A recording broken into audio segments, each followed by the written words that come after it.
We do need to watch out for some mist and fog first thing, particularly in the southeast. I am expecting a few patches to develop overnight, but they should largely clear quite quickly as we go through the morning tomorrow. Some brighter skies across other parts of southern England and Wales. Thicker cloud, though, for northern England and Wales, and this bringing some outbreaks of rain even into parts of southern Scotland. Sunnier skies, though, for Northern Ireland and the rest of Scotland, albeit towards the far northwest, towards the Outer Hebrides. Here, some thicker cloud could also be bringing some outbreaks of rain first thing tomorrow morning. Otherwise, as we go through the day, the thicker cloud across some northern areas should break up a little bit, so some brightness breaking through here, and elsewhere there will be some decent sunny spells, but also a few showers to watch out for. They should be generally fairly hit and miss in nature, so many of us will avoid them. Do watch out for some heavier ones across parts of Scotland. Temperatures likely to be a little bit higher than today for many of us, a low 20s quite widely, so feeling pretty warm in any sunshine. Into the weekend, and on Saturday, watch out for some hefty showery rain spreading its way across southern parts.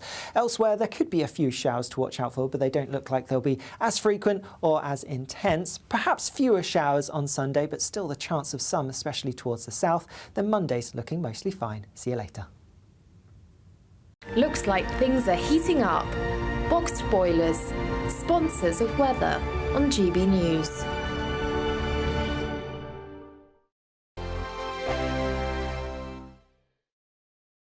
You really could be our next big winner with an incredible £20,000 in tax-free cash to play with this summer. What would you spend that on? Well, whilst you're thinking about it, listen to some of our previous winners getting that winning phone call from us. I'm Charles. I'm on £18,000 cash. It was just amazing, and as soon as it goes into your bank account, it just changed. It's a life-changing thing. Just go for it. It's an absolute must. You must try and go for it. The next winning call could be answered by you. For another chance to win £20,000 in tax-free cash, text PRIZE to 63232. Text costs £2 plus one standard network rate message. Or post your name and number to GB05 PO Box 8690 Derby DE1 9TT. UK only. Entrance must be 18 or over. Lines close at 5 p.m. on the 31st of May. Full terms and privacy notice at gbnews.com/win. Please check the closing time if listening or watching on demand. Good luck. We're GB News, and we come from a proud tradition of British journalism. That's why I'm so excited to be here. It's something so new. The first news channel to be launched in Britain in over 30 years. Launched to represent the views of the British people. To go where other broadcasters refuse to go. How did you find out about the story in the first place? Launched with one aim. To be the fearless champion of Britain. It's an absolutely fantastic atmosphere here. This is GB News. GB News, Britain's news channel. Are the newspapers getting you down? My wife didn't divorce me that month. Struggling to separate the wheat from the chaff? I know that it's a bit of a circus at the best of times. Well, don't worry. Headliners has got you covered. We'll take the burden of reading the day's news, and if we get depressed, who cares? It's an occupational hazard, frankly. That's Headliners on GB News from 11 p.m. till midnight, and the following morning, 5 till 6 a.m. on GB News, the comedy channel. Nah, just kidding. Britain's news channel. I'm Christopher Hope. And I'm Gloria Di Piero, bringing you PMQ's live here on GB News. Whenever Parliament is in session on a Wednesday at midday, we'll bring you live coverage of Prime Minister's questions. We'll be asking our viewers and listeners to submit the questions that they would like to put to the Prime Minister, and we'll put that to our panel of top politicians in our Westminster studio. That's PMQ's live here on GB News, Britain's election channel. 2024, a battleground year. The year the nation decides. As the parties gear up their campaigns for the next general election. Who will be left standing when the British people make one of the biggest decisions of their lives? Who will rise? And who will fall? Let's find out together. For every moment, the highs, the lows, the twists and turns. We'll be with you for every step of this journey. In 2024, GB News is Britain's election channel.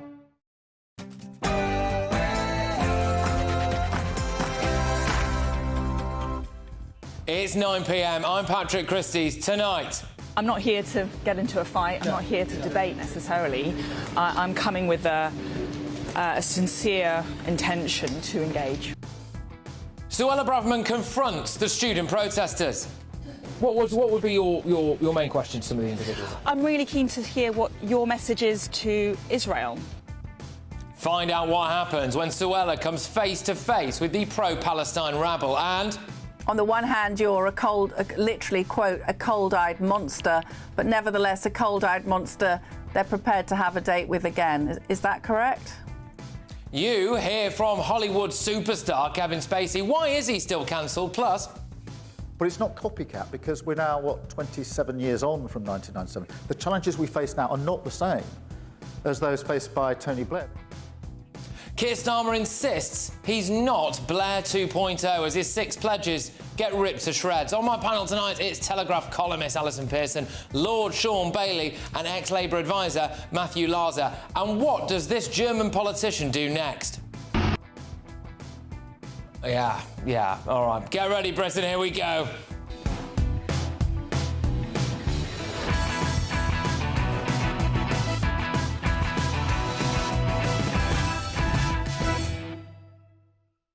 Suella Braverman takes on the Palestine protesters next.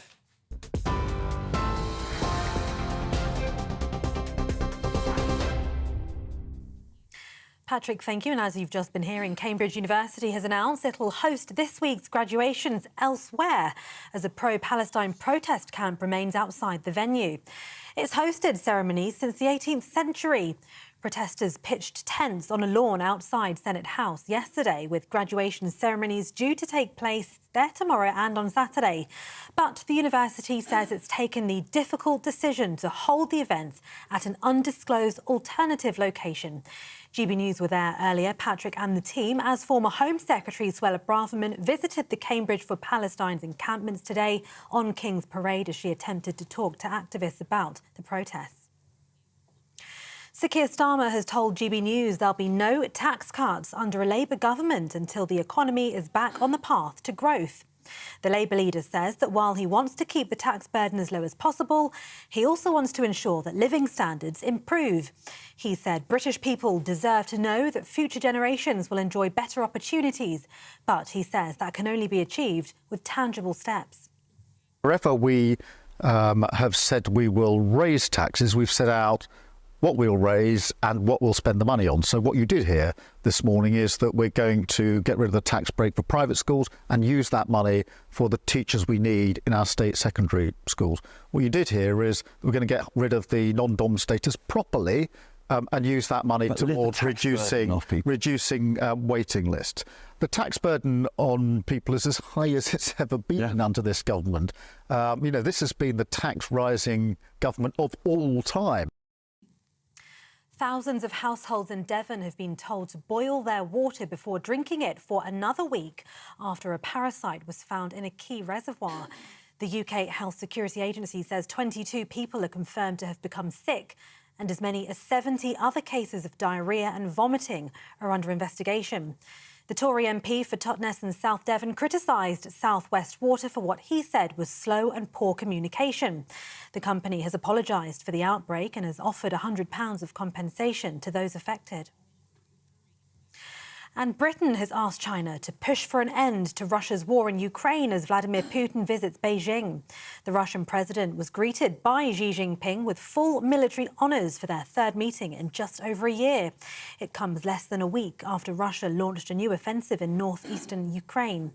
China has long been suspected of supporting Russia's economy and its invasion of Ukraine.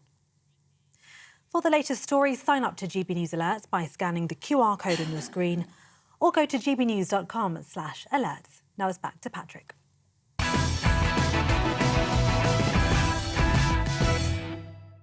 Welcome along to a bumper show. Today, former Home Secretary Suella Braverman confronted the Cambridge pro-Palestine protesters. They, along with other student movements, stand accused of peddling anti-Semitism on campus, intimidating Jewish students, fostering extremism and behaving like fascists. They are seen as the radical student wing of what Suella Braverman famously called the hate marches that take place every weekend. Suella explained why she wanted to look these Cambridge protesters in the eye. We are here in a slightly rainy Cambridge. Why have you decided that you wanted to come today? Well, Patrick, I'm very interested in this whole phenomenon that we've seen both in the US and here in the UK of protesters, pro-Palestinian protesters, the encampments and the militant tactics that certain protesters are taking to make their point. And we've seen in recent weeks encampments spring up at Oxford and Cambridge and other universities around the United Kingdom. Of particular relevance to me is that I was, over 20 years ago, a student here at the fantastic University of Cambridge, or just outside my old college, Queen's College. And so it's a bit of a trip down memory lane for me. You know, when I was 18, it was so exciting, daunting, and the biggest honour of my life to get into Cambridge. My parents hadn't had the privilege to go to university as 18-year-olds, and it was the biggest privilege for our family. And I remember coming here as a bit of a wide-eyed, naive young girl, and I had a wonderful experience here at Cambridge. And you know, it's a great teaching environment. It's supposed to foster discussion, exploration of ideas, respect, freedom of thought. But it feels now what we're seeing on campus here at Cambridge is a certain kind of thuggery, intimidation and harassment, whereby one group is allowed a megaphone to blast out abusive messaging and another group just has to shut up and put up. Yeah, and what are you actually hoping for from today then? So at some point we're going to head down there and try to engage a bit with the people who have been camping out now. What in an ideal world, what happens? Listen, I'm really genuinely interested in what these people think. I've been very vocal over the last 6 months about my views, both as Home Secretary and subsequently that the acts of October the 7th by Hamas were brutal and murderous, and that Israel has a legitimate right to defend itself, and its military action in Gaza is justified legally and actually morally. I went out to Israel last month to meet survivors of October the 7th, senior military and political figures in Israel. And my husband is Jewish, I should declare that. I have an interest in the issue personally. But I also am genuinely interested in what the other side of the debate says. And we've seen these marches, we've seen people feel very strongly about, rightly, the civilian deaths in Gaza. Every civilian death, whether it's Arab or Israeli, is a tragedy. We don't want civilians to die. We've seen a lot of people feel very strongly about this conflict. And I am genuinely interested in what people who are taking to these encampments think and feel, where they get their information from, and what their justification is. Yeah, so it's a bit of a fact-finding mission, I suppose, really, yes. Isn't it? And hopefully we can have some kind of dialogue and some kind of discussion with them and answer some of those questions. I mean, they're never going to have a better chance, are they, really, to see somebody like yourself? You've presented yourself here, so hopefully they do take that opportunity. Some people do feel quite intimidated by these encampments. Clearly not you. Listen, I'm not shrinking violet, I think you could say. I'm someone, I see being elected to Parliament as a privilege. People put their trust in me to go to Parliament, and they expect a level of courage and bravery on their behalf. And I want to inquire, I want to find out, I want to question, I want to engage in a reasonable and rational and respectful way with people who might disagree with me. That's the essence of a free and democratic society. And if we can't do that in Britain, then we're in a really worrying state. Yeah, do you worry then that there has been a certain decline maybe since the time that you were here, when we see that I've been to a few of these kind of things and there's a bit of shouting, there's not always the biggest desire to engage. Are you worried that we've maybe lost that a bit as a society, do you think? I do fear that. I think we get a polarisation of views, we get an entrenchment of views, and then we actually get extremism as well. We've got a really big problem in this country, as I've coined it, mass extremism on our streets. We've seen through these marches, not everybody on these marches, but a large number of people engage in anti-Semitism, racism, intimidation, thuggery, harassment. And members of the Jewish community feel terrified in the UK in the 21st century, and that makes me ashamed to be British. We shouldn't be living in a country where certain groups feel scared to go out into the streets and go about their daily business. And just before we head over there now, there is some school of thought that say that people like the police or certain university authorities should have done a bit more to move some of these people along, actually. The visible presence allows something to grow, allows something to fester, and, it can make things worse. But where would you stand on that? Listen, I agree and support the right to peaceful protest. I support people in exercising their right to do that peacefully. What I object to is when that expression crosses a line into racism, intimidation and criminal behaviour. And I think when you've got Jewish students feeling intimidated, not feeling able to express their views or express their faith, then we've got a real problem and we've got a climate of fear, and the university authorities need to step in and discipline and stop unacceptable behaviour. Yeah, and just lastly, actually, before we move along, they make lists of demands like the universities need to divest from anything that's kind of Israel-related, really. There's talk of them doing things like interrupting graduation ceremonies and things like that as well. I mean, do you think the universities should just stand firm and not give in to the demands like this, really? Absolutely. We can't have a minority group dictate the views of the majority, and a big institution in the United Kingdom, which is partially taxpayer funded as well. So this is universities shouldn't take political positions. They're not here to indoctrinate. They're not here to be vehicles of political campaigns. And the divestment demands and the boycotting demands are anti-Semitism, pure and simple. And in no circumstances should any public institution, any state institution, engage in that kind of activity. You do think that there is a lot of anti-Semitism at camps like this, then, particularly? Well, this is what I want to go and see. Fine. That's my observation, that there are elements of anti-Semitic behaviour. For example, chanting from the river to the sea is, to my mind, an anti-Semitic chant. It's calling for the eradication of Israel. It's calling, therefore, for the eradication of Jewish people. That's a call for genocide. That is anti-Semitic. And, a lot of people chant that unwittingly. They don't really know which river they're talking about, which sea they're talking about, or what it actually means. Yeah. Some people chant it knowingly. I'm really interested to see what that's all about, what's happening here. Well, shall we find out? Let's go. All right, okay, all right. What are we? We're middle of May. I don't know if it's exams, which is also even more staggering. Shouldn't they be holed up in the library studying for their exams? Well, I mean, yeah, exactly. They should be really, or sitting them. But I think there's some talk of graduation ceremonies coming up as well soon, which I think they are trying to disrupt. Since I spoke to Suella Braverman there, just before we went into the encampment, the university unfortunately has given in. They have given in to some of their demands, or they have certainly given in to some of those people in tents, and they've decided to move their graduation ceremony from where it should be, where it has been for centuries, and decided to move it to a different location. What you're going to see over the course of this show is the kind of people who are at these protests, the kind of people who organise these protests, and the kind of people, really, who actually universities and other institutions are giving into. But I want to get the reaction now from the editor of The Communist, of the RCP, and a former student at the University of Cambridge, Adam Booth. Look, Adam, thank you very, very much. What is the link between communism and some of the people who are at these encampments and Hamas?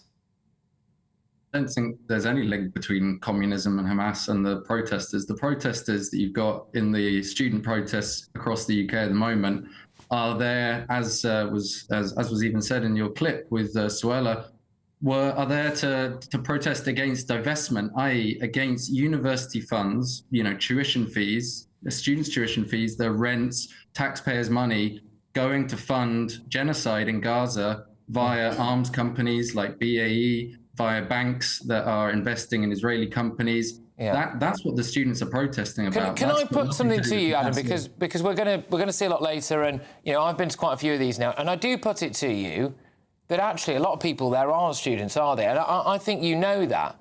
I think that maybe you had hoped that people from the Revolutionary Communist Party, etc., will put a few tents up and would kick-start other students, and you'd get quite a big rebellion. But in reality, it is just a lot of people sitting in tents, wearing masks in the rain, begging for vegan food, isn't it? Well, I don't know what the dietary requirements are of camping in these things, so I can't comment on the veganism or otherwise. But as I said, these protests have been sparked by a movement that's going across the whole globe at the moment, sparked by something that happened in Columbia University in the US, which faced brutal repression from the state authorities there. And that has spread across to the UK. Because why? Because just as in the US, we've got a regime here, the Tories, that are complicit in genocide. And that has sparked actually a mass movement. You've had hundreds of students involved in these protests. Are they students, Adam? Are they students? Well, the students are explicitly calling for workers to join in with these, because students actually recognise that whilst they can be a spark for bigger movements, actually what is needed is precisely the university workers, the lecturers and the other staff to come in and support these protests as well, to shut down the campuses. They're the ones with the power to prevent these university bosses from bringing big business onto campus and actually kicking imperialism off campus and putting students and staff in control of universities. If they're so proud of their cause, why are they covering their faces? Well, I think we've seen a lot of smearing and a lot of intimidation and a lot of repression of students and workers on pro-Palestine protests since October the 7th.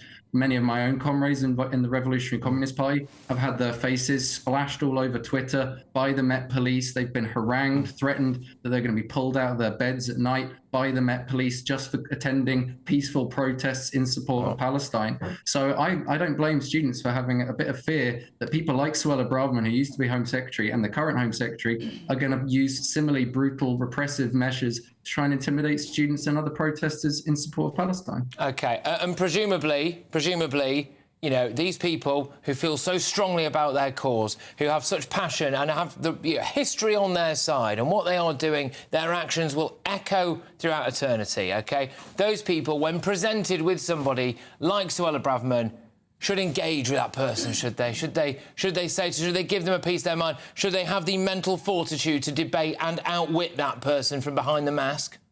Well, I don't think Suella Braverman is exactly a worthy champion that requires them to get out of their tents and debate her, to be honest. She's someone who's out there, to be frank, to be troll. She's a troll who's there to smear the protesters as anti-Semitic, which is completely hypocritical, coming from someone who daily whips up racism against Muslims and other races and other ethnic minorities. So you've got a racist government, a racist Tory MP, coming and accusing students of racism completely falsely. Why should they debate someone who's not willing to debate on honest terms? That's really interesting. Adam, look, thank you very, very much. Adam Bood there, who is a former student at the University of Cambridge and the editor of The Communist. Alison, I'll come to you first on this. What do you make of what he had to say there? Well, as a Cambridge University graduate, I'd say one of the things you're taught is precise use of language, and he said there was genocide in Gaza. There most categorically is not genocide in Gaza. The International Court of Justice recently said there was no provable instance of genocide in Gaza, and it's fatuous.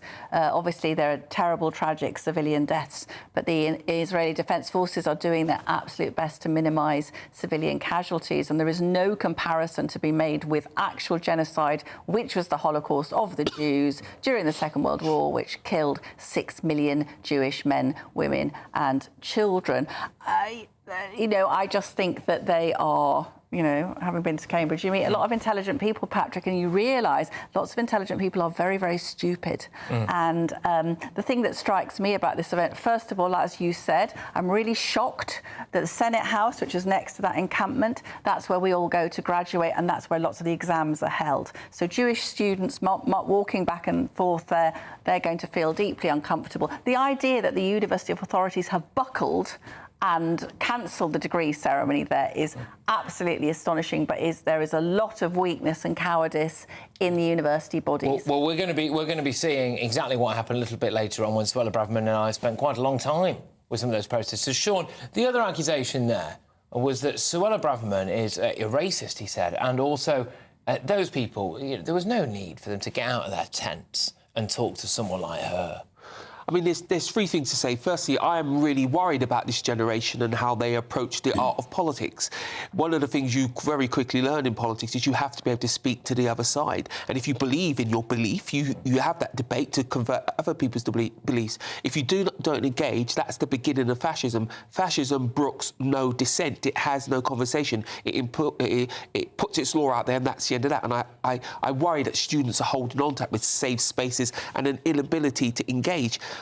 When I was a student, if someone had presented me with an ex-Home Secretary, I would have unloaded on that Home Secretary, because it's an arena to get your point across. Absolutely. But the real worry is, I wonder if universities are actually acting for their students. If I was paying fees and I had my graduation moved, I'd want some of that money back. If I was paying fees and I was Jewish and I was being intimidated that way, I'd want some of my money back. And I think universities are opening themselves up to some kind of legal case because they're not providing the service. Well, they are, promise. And also the complicity of staff, which is something that we will see throughout the course of the piece a little bit later on.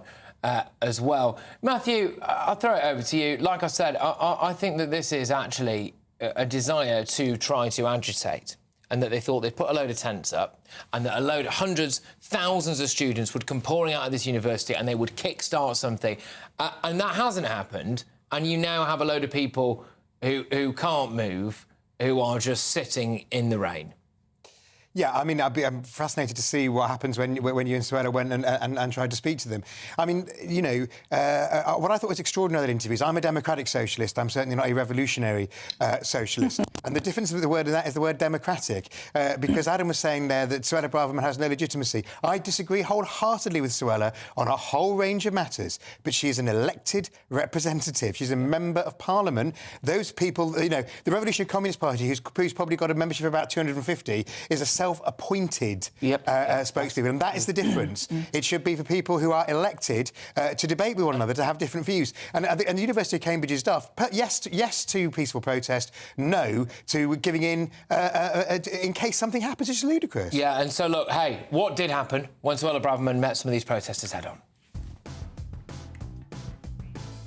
What would be your main question to some of the individuals? I'm really keen to hear what your message is to Israel.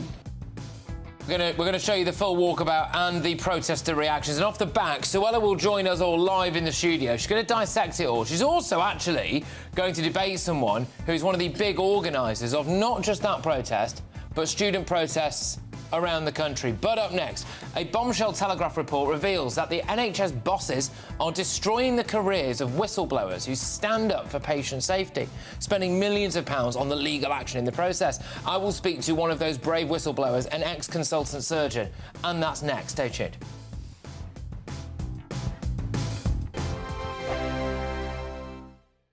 This is GB News, Britain's news channel. Sam Richardson is a singer-songwriter from St Agnes in Cornwall. Much of his music reflects a sense of frustration with life in a coastal town. We've got a lot of empty shops in a lot of our town centres, which is sort of causing a lot of death on the high street. I know that's a problem everywhere. Similar problems across the border in Devon. Ilfracombe is the most deprived area in North Devon. Twice the town has applied for levelling up funding. Twice it's been turned down, something North Devon MP Selene Saxby says is frustrating. It's very complicated. It's not as straightforward as just throwing money at the problem. They're very deep issues. For several years, the government has acknowledged that rural areas need extra help, but so far that help doesn't stretch to our coasts. The MP for St Austell and Newquay is pushing the government to change all this. Truly local people are finding it really challenging because we often have sort of low-wage seasonal work, but very high house prices pushed up because of second homes and holiday lets, etc.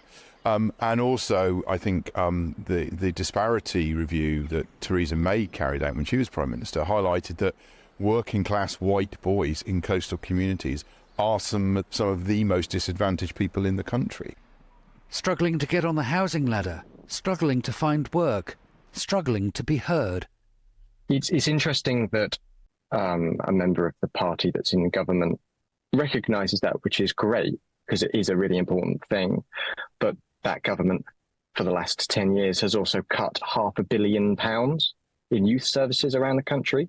No one thinks the problem of coastal deprivation can be solved overnight. The issue of disaffected young white males even harder. Join me, Camilla Tominey, every Sunday at 9:30 when I'll be interviewing the key players in British politics and taking them to task. This report basically says that he's not fit to stand trial. With an upcoming election looming over Westminster, now is the time for clear, honest answers. I agree. And that's precisely what I'll get. Is he indecisive? Incompetent? That's the Camilla Tominey Show at 9:30 every Sunday on GB News, the People's Channel, Britain's election channel. We're GB News, and we come from a proud tradition of British journalism. That's why I'm so excited to be here. It's something so new. The first news channel to be launched in Britain in over 30 years. Launched to represent the views of the British people. To go where other broadcasters refuse to go. How did you find out about the story in the first place? Launched with one aim. To be the fearless champion of Britain. It's an absolutely fantastic atmosphere here. This is GB News. GB News, Britain's news channel.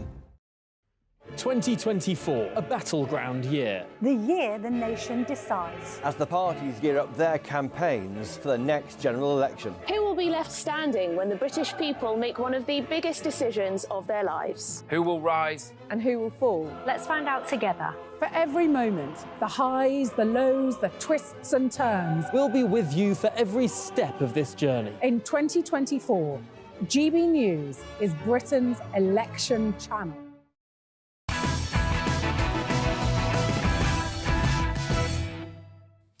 Coming up, the former Home Secretary, Suella Braverman, looks these pro-Palestine university protesters in the eye, and we expose, actually, a heck of a lot about them, so make sure that you stay tuned for that. But first, it's been revealed that NHS bosses are destroying the careers of whistleblowers who stand up for patient safety by whacking them with multi-million-pound legal cases. So in damning revelations of NHS scandal on top of scandal, a Daily Telegraph investigation uncovered that more than 50 talented doctors and nurses who claim that they have lost their jobs, with some driven to the brink of suicide, by the way, as bosses sought to bury their concerns about upwards of 170 patient deaths. One consultant described it as the biggest scandal within our country and said that the true number of avoidable deaths was astronomical. Instead of trying to fix the problems, whistleblowers claim that NHS chiefs have spent millions of pounds of your money, taxpayers' money, hiring law firms and private eyes to investigate them, the whistleblowers. In one case, the NHS spent more than £4 million on legal action against one single whistleblower, which included £3.2 million in compensation. And campaigners say this is happening up and down the country. I'm joined now by ex-consultant urologist surgeon Dr Peter Duffy, himself an NHS whistleblower, who's the chairman of a group representing whistleblowers as well right across the UK. Look, thank you very much. Great to have you on the show. Something that I think people had long suspected was happening, but now we can confirm is indeed happening. How bad is this problem? Can you give me some examples, please, and what kind of thing are they trying to cover up? It is a really big problem. I should make it clear I'm the chair of the healthcare section of Whistleblowers UK, because, of course, whistleblowing isn't just restricted to the health service, but I think is one of the biggest areas where whistleblowing is most relevant. And that's a huge problem.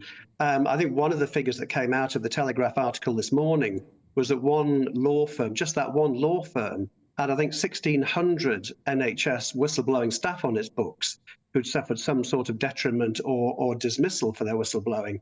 So this is not an isolated issue. There are literally thousands of us out there who have suffered just for trying to do the right thing. OK, and can you just play it out for me, how it works? So there's some kind of scandal that takes place, a patient maybe died when they shouldn't have died, and a member of the NHS staff wants to come forward and say, look, this was wrong, what happened here, things need to be held to account. And then what? The NHS top brass pile in and try to cover it up? You will usually get shut down in some way or other. So in my own particular case, I mean, I did speak out for a number of years, but I only did so internally. And I think it's when you go external that the real retribution begins. And I did that in the summer of 2015. So we'd had an avoidable death. And then on top of that, we had an act of disobedience to the local coroner. And at that point, you have to make that binary choice between either going with the cover-up or going to an external authority. So I went to the Care Quality Commission, and the Care Quality Commission tackled the trust about it in October, and the detriment started immediately. So that month my pay was cut, and then we haven't got time to go into the whole sort of sequence of events that tends to happen, but you are essentially forced out of your job. So demotion, disciplinary action, and in the summer of 2016, I was hit with a threat to go back through my previous earnings, recouping monies. And of course, sorry, I just don't understand that. I really don't understand how that's legal. It's not. Well, I don't. It isn't legal. But I think the problem is that your only real redress is through the employment tribunal system. There's a 2-year wait for that. And in the meantime, the trusts can do what they want. So, like many other whistleblowers who've been put in this situation, I wasn't going to stick around to have a retrospective pay cut. So you resign, you leave, and then and of the course, problem doesn't get dealt with. And this is the thing. So in going around the houses and doing absolutely everything, including just splashing millions of pounds of taxpayers' cash everywhere, by the way, to try to cover it up, it means they don't deal with the problem. So presumably more people die. Yes, that's exactly right. And that's one of the biggest flaws of employment law at the moment, and the way that these sort of cases are interpreted. It turns into this terrible dogfight between the whistleblower and the solicitors who are brought in by the NHS, often at huge expense. And it's a real David versus Goliath thing. And in the meantime, of course, all the wrongdoing is simply forgotten about in the bloodbath that ensues with all the legal goings on. And look, just finally with you, a lot of people out there watching this or listening to this right now will have serious reservations about whether or not they had a relative, a loved one in the NHS who did die or come to some serious harm as a result of medical negligence or a medical mistake. They might have relatives in there now and they're suspicious of what's going on. How worried should they be?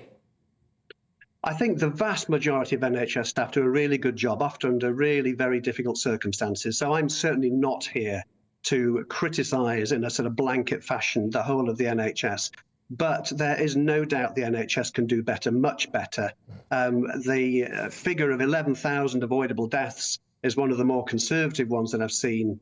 Now, that you have to put that into the context of the millions of people that are dealt with by the NHS.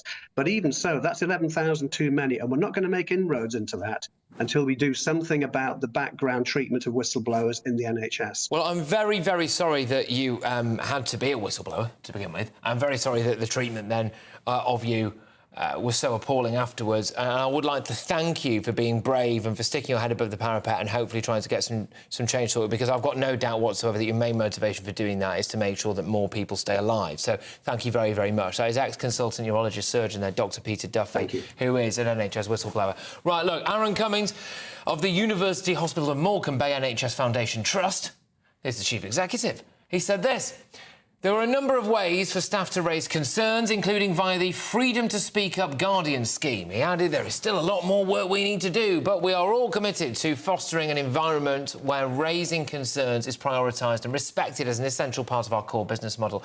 There's also a NHS spokesperson here who said, it is completely unacceptable for any member of staff to feel silenced or unable to speak up about issues affecting them or patients.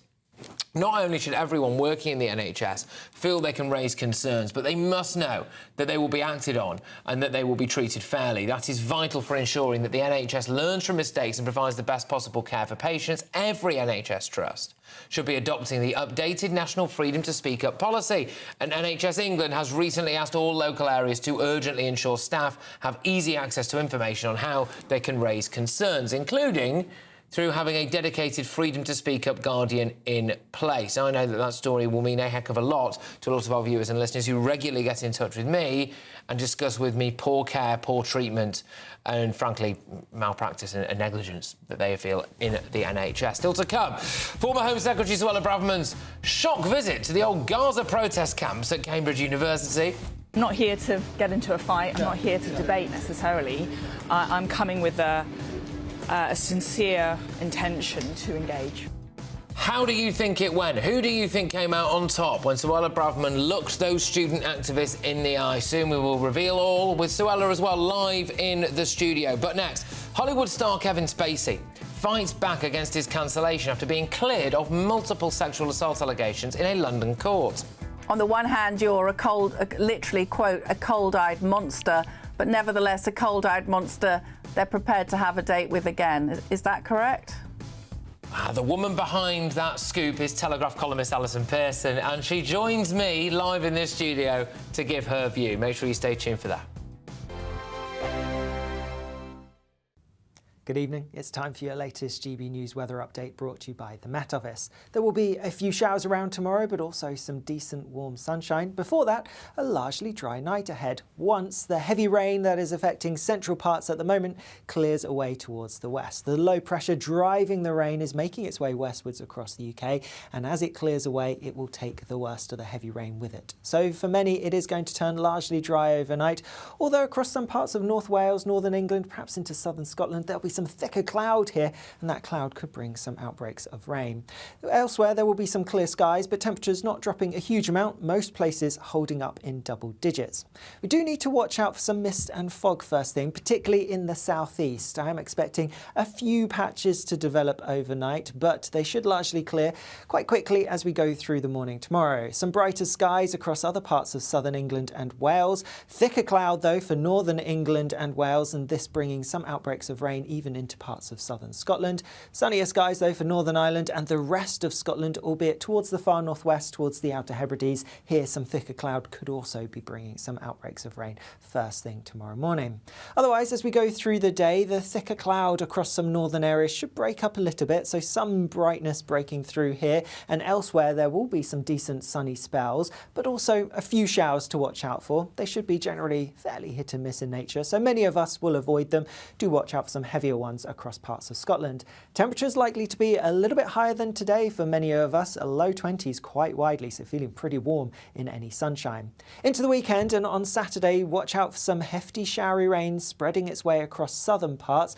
Elsewhere, there could be a few showers to watch out for, but they don't look like they'll be as frequent or as intense. Perhaps fewer showers on Sunday, but still the chance of some, especially towards the south. Then Monday's looking mostly fine. See you later. GB News is Britain's election channel. And when the big stories break, we're tackling them on Britain's newsroom. When we disagree, and we disagree a lot, it's even livelier than normal. We don't disagree that much. We do. His comedy, though, is revolting. I knew her, unlike you. That explains Beverly Turner's temperament. It's a bit frothy in here, isn't it? He'll have one of me one day. For dartball practice. Britain's newsroom on GB News. Weekdays, 9:30 a.m. GB News, the People's Channel, Britain's news channel. Are the newspapers getting you down? My wife didn't divorce me that month. Struggling to separate the wheat from the chaff? I know that it's a bit of a circus at the best of times. Well, don't worry. Headliners has got you covered. We'll take the burden of reading the day's news, and if we get depressed, who cares? It's an occupational hazard, frankly. That's Headliners on GB News from 11 p.m. till midnight, and the following morning, 5 till 6 a.m. on GB News, the comedy channel. Nah, just kidding. Britain's news channel. I'm Christopher Hope. And I'm Gloria Di Piero, bringing you PMQ's live here on GB News. Whenever Parliament is in session on a Wednesday at midday, we'll bring you live coverage of Prime Minister's questions. We'll be asking our viewers and listeners to submit the questions that they would like to put to the Prime Minister, and we'll put that to our panel of top politicians in our Westminster studio. That's PMQ's live here on GB News, Britain's election channel.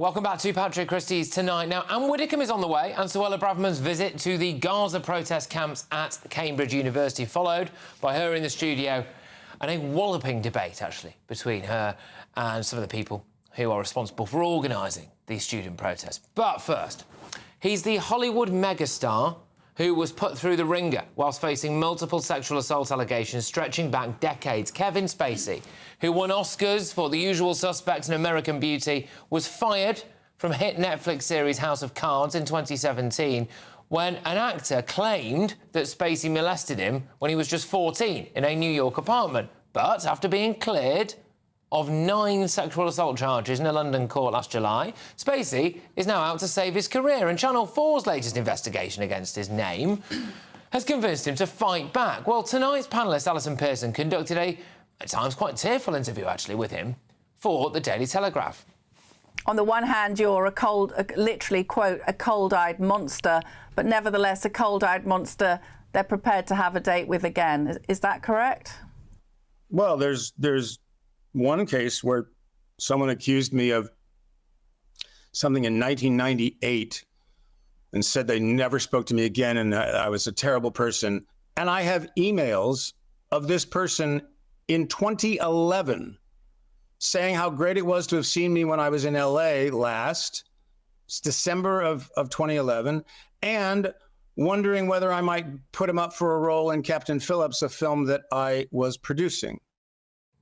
Alison, you've called Kevin Spacey Me Too's greatest casualty. Do you want to expand on that a bit?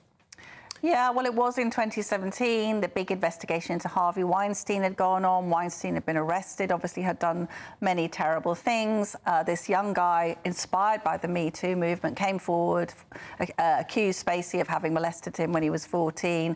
Turned out to be, what's a nice word for pack of lies, Patrick? But, you know, let's just say that the jury in that case found a not guilty verdict after 45 minutes, all right? So it was absolute nonsense from beginning to end. But once that guy had come forward, because there was the Me Too frenzy, all the people were running scared. So they dropped Kevin, Netflix dropped him, and not only did they drop him from House of Cards, they said he will never work for us again.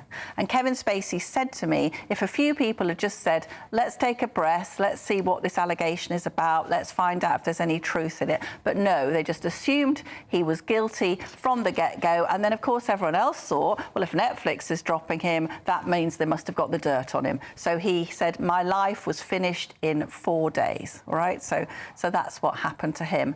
And since then, he's spent millions trying to rescue his reputation in various court cases, including one last year in London. 4 men came forward with sexual assault charges. Again, absolutely thrown out. But what we've got, Patrick, is we've got a situation where the criminal justice system can find somebody not guilty, but then the woke lot will say, oh yeah, but legally he's off the hook, but morally he's hurt people's feelings, so he can't be allowed to get away with it. I guess what I would say to you, this is one of the greatest actors of our generation, one of the greatest actors of all time, probably, hasn't worked for 7 years. He's in a pretty terrible, vulnerable state, and yet they still won't let him, they still won't let him back. And it's the power of the first allegation, isn't it, really? Because he can be found not guilty of everything, as indeed he has, and still he faces absolute cancellation, really, and it's almost like people won't be satisfied until he throws himself off a building.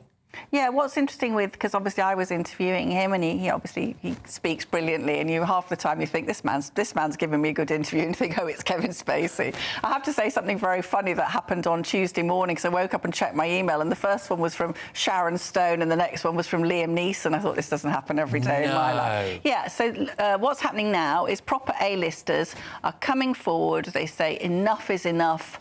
The guy's done his time. He's absolutely brilliant. We think he's an ornament to our industry. Stephen Fry wrote very brilliantly and said, obviously, Kevin Spacey had behaved very inappropriately and has apologised. But, he's done his time. It's crucifixion. It's basically crucifixion. It's absolutely terrible. So what we're seeing now is we're seeing these major league actors. And once that happens, because it's a cowardly industry, so what's been happening is Kevin has been getting some really good offers, and the writers will work with him. It's been like a leper, Patrick. He might as well have been ringing a bell saying unclean. But now the writers will work with him, the producers will work with him, the actors aren't too bad about working with him. And then one person in distribution can say, oh, Kevin Spacey doesn't accord with the values of our viewers. And that is every single time that's happening. But I think he's a bit more hopeful now, because you do wonder, and as you do wonder. It's just brutal, and I felt worried. I actually thought, do these people want Kevin Spacey to throw himself off the top of a high building? Because that's kind of the implication. It's like you can't work.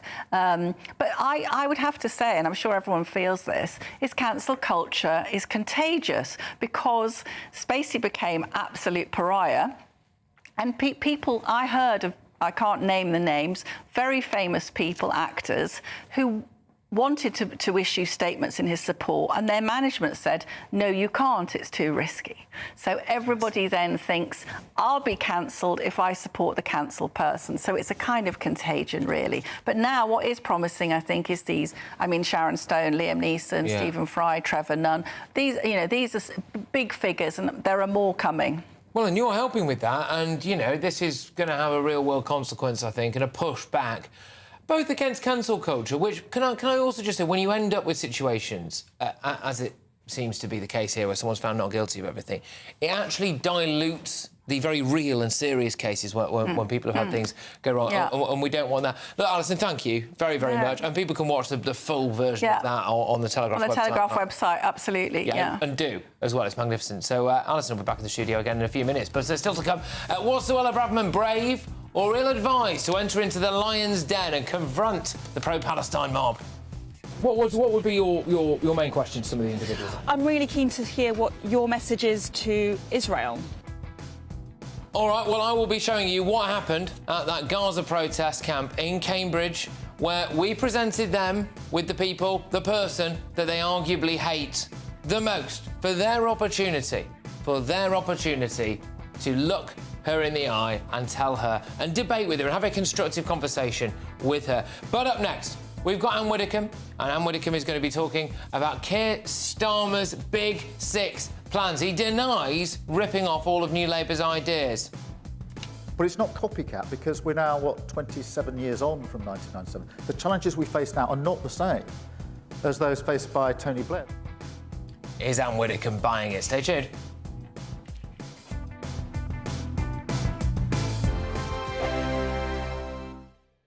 This is GB News, Britain's news channel. Sam Richardson is a singer-songwriter from St Agnes in Cornwall.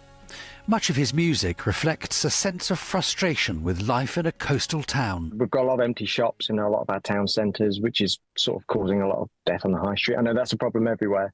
Similar problems across the border in Devon. Ilfracombe is the most deprived area in North Devon. Twice the town has applied for levelling up funding.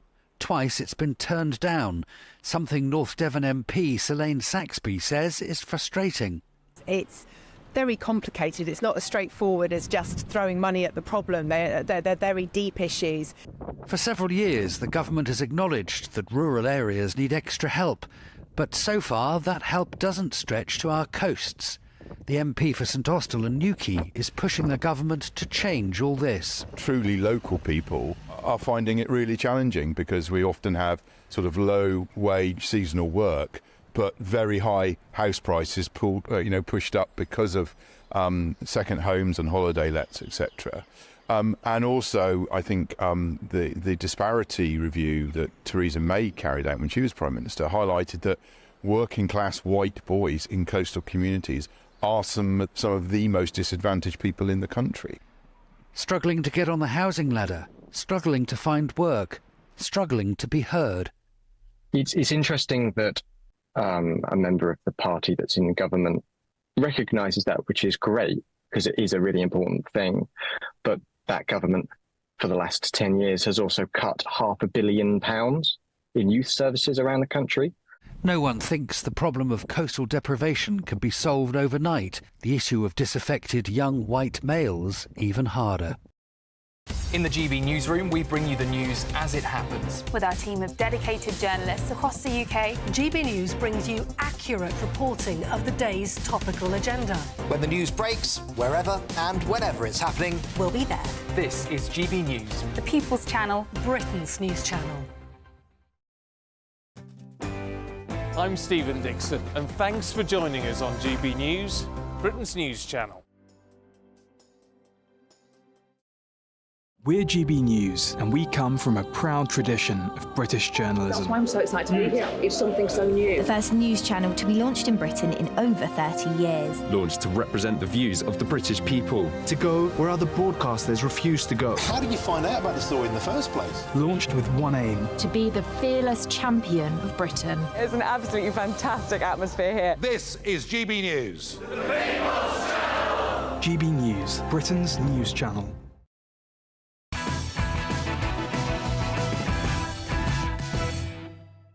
Welcome back to Patrick Christys tonight. Yeah, Still to that's come, true, yes, my visit to that pro-Palestine student protest with Braverman earlier today. But first, Keir Starmer set out his 6 pledges for Britain. So this is what the Labour leader has planned if he enters Downing Street. Step 1, economic stability. Now, this is the very foundation of economic growth. The second step is cutting NHS waiting times. It is impossible to overstate the seriousness of this problem. Step 3, a new border security command, because the government has lost control of our borders. Step 4, Great British Energy. Now, the problem here is obvious. Step 5, cracking down on antisocial behaviour. And finally, step 6, 6,500 extra teachers, paid for by removing tax breaks for private schools. Right, he set his stall out. Anne Widdecombe joins me now. Anne, do you believe him?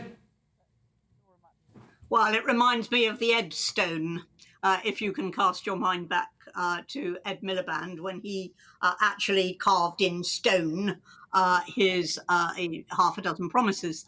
And this is very much a similar exercise. So when people say, is he trying to ape Blair, he's just continuing really in the Miliband tradition. But if you look at his record, he's stood everything he's ever promised on its head. He said he was going to remove charitable status from schools, reversed the 2-child limit in benefit, reversed the 28 billion green investment, reversed abolition of tuition fees, reversed. You can't actually believe anything he says. And the thing about these 6 pledges is that they are all vague, with the possible exception of the last one, which actually has a figure, 6,500 new teachers. Now, my question to him is, has he copied Blair? Because what Blair did was announce thousands of new doctors and then admitted that they actually included all those then in training in medical schools. So is he saying 6,500 completely new teachers? And if so, how are they going to be taught? Yeah, well, this is it, isn't it? Recruiting 6,500 teachers paid for through ending tax breaks for private schools. It is quite vague, and also I don't think the thing that they can account for in all of this is what exactly do they do with all of the children who are now going to have to leave some of those private schools as well, that they're just going to dump into the state system. Launching a border security command to stop the gangs arranging small boat crossings. Anne, you're laughing. Why? Well, of course I am. There's already international cooperation in trying to get on top of the gangs, but it isn't that easy. He's not going to be able to do it just like that. And when he talks about, launching a new border security command, that's not what Britain wants. What Britain wants is for the boats to stop coming. That's what they want. What's he going to do about that? Yeah, and Great British Energy. Now, that's something that I think, for want of a better phrase, should possibly send chills down everybody's spine, because I think that is just Ed Miliband's expensive vanity project, isn't it? Yes, I'm pretty certain that it is. When he talks about how important it is that so much electricity now comes from solar and comes from wind, we have to remember that having developed those at the expense of fossil fuels and at the expense of nuclear, we're now reversing a lot of that. And we're not reversing it for fun, we're reversing it because it's necessary. I do put it to you, Anne, though, that we've had Keir Starmer there. He's given us some ideas. And actually, Rishi Sunak hasn't stuck to any of his ideas either, has he? So, why not give this guy a go? Well, politicians can make vague comments like, stimulate the economy. What does that mean? What does that mean? OK. Yeah, I mean, all I'm saying is that, it's all very well and good saying that he's, he's not going to stick to anything and that they're a bit laughable and they're a bit vague. But, you have got to look at what he's up against, and people are a bit sick of that, aren't they? Oh, they're totally, absolutely fed up with the government. I've no doubt about that. But if he thinks that this is an answer to what people are fed up about, then I think he needs to think again. He's trying to copy Blair, though, and isn't he? He's trying to copy Blair. Look, our friend Nigel Farage did a cracking piece on his show about this earlier on, literally mimicking him to the point of having the little card and the sleeves rolled up, etc. How does he compare to Blair for you, Anne? Well, I'm afraid he doesn't. I mean, Blair did an awful lot of damage to this country through things like devolution, but at least he had charisma. He convinced people to vote for him. And Starmer has no charisma. I mean, he has no more charisma than a wet fish. None. Yeah, it will be fascinating to see whether or not he actually achieves any of these 6 things or whether or not he sticks to them. I think the other concern for a lot of people is, all right, if he's saying these 6 things now that all sound quite vague and all sound relatively palatable, I suppose, in some ways, what's the really radical stuff he might actually have up his sleeve if he does come to power? But and we're going to have to leave it there. Thank you very much. That is the wonderful Anne Widdecombe there, former Tory minister. Look, up next, the moment that no doubt you've all been waiting for. Suella Braverman marches straight into the camp of people who, mostly despise her. You don't get into politics and you don't go into public life if you can't handle the heat. You don't take necessary or be uncomfortable positions if you're not ready for the pushback. Well, after the break, you will see her quite astonishing interactions with the pro-Palestine protesters at Cambridge University. And then Suella herself joins me live in the studio for the full reaction and an unmissable debate. I'll see you in a tick. That warm feeling inside from Boxed Boilers, sponsors of weather on GB News. Good evening. It's time for your latest GB News weather update brought to you by the Met Office. There will be a few showers around tomorrow, but also some decent warm sunshine. Before that, a largely dry night ahead once the heavy rain that is affecting central parts at the moment clears away towards the west. The low pressure driving the rain is making its way westwards across the UK, and as it clears away, it will take the worst of the heavy rain with it. So for many, it is going to turn largely dry overnight, although across some parts of North Wales, northern England, perhaps into southern Scotland, there'll be some thicker cloud here, and that cloud could bring some outbreaks of rain. Elsewhere, there will be some clear skies, but temperatures not dropping a huge amount, most places holding up in double digits. We do need to watch out for some mist and fog first thing, particularly in the southeast. I am expecting a few patches to develop overnight, but they should largely clear quite quickly as we go through the morning tomorrow. Some brighter skies across other parts of southern England and Wales. Thicker cloud, though, for northern England and Wales, and this bringing some outbreaks of rain even into parts of southern Scotland. Sunnier skies, though, for Northern Ireland and the rest of Scotland, albeit towards the far northwest, towards the Outer Hebrides. Here, some thicker cloud could also be bringing some outbreaks of rain first thing tomorrow morning. Otherwise, as we go through the day, the thicker cloud across some northern areas should break up a little bit, so some brightness breaking through here, and elsewhere there will be some decent sunny spells, but also a few showers to watch out for. They should be generally fairly hit and miss in nature, so many of us will avoid them. Do watch out for some heavier ones across parts of Scotland. Temperatures likely to be a little bit higher than today for many of us, a low 20s quite widely, so feeling pretty warm in any sunshine. Into the weekend, and on Saturday, watch out for some hefty showery rain spreading its way across southern parts. Elsewhere, there could be a few showers to watch out for, but they don't look like they'll be as frequent or as intense. Perhaps fewer showers on Sunday, but still the chance of some, especially towards the south. Then Monday's looking mostly fine. See you later. Looks like things are heating up.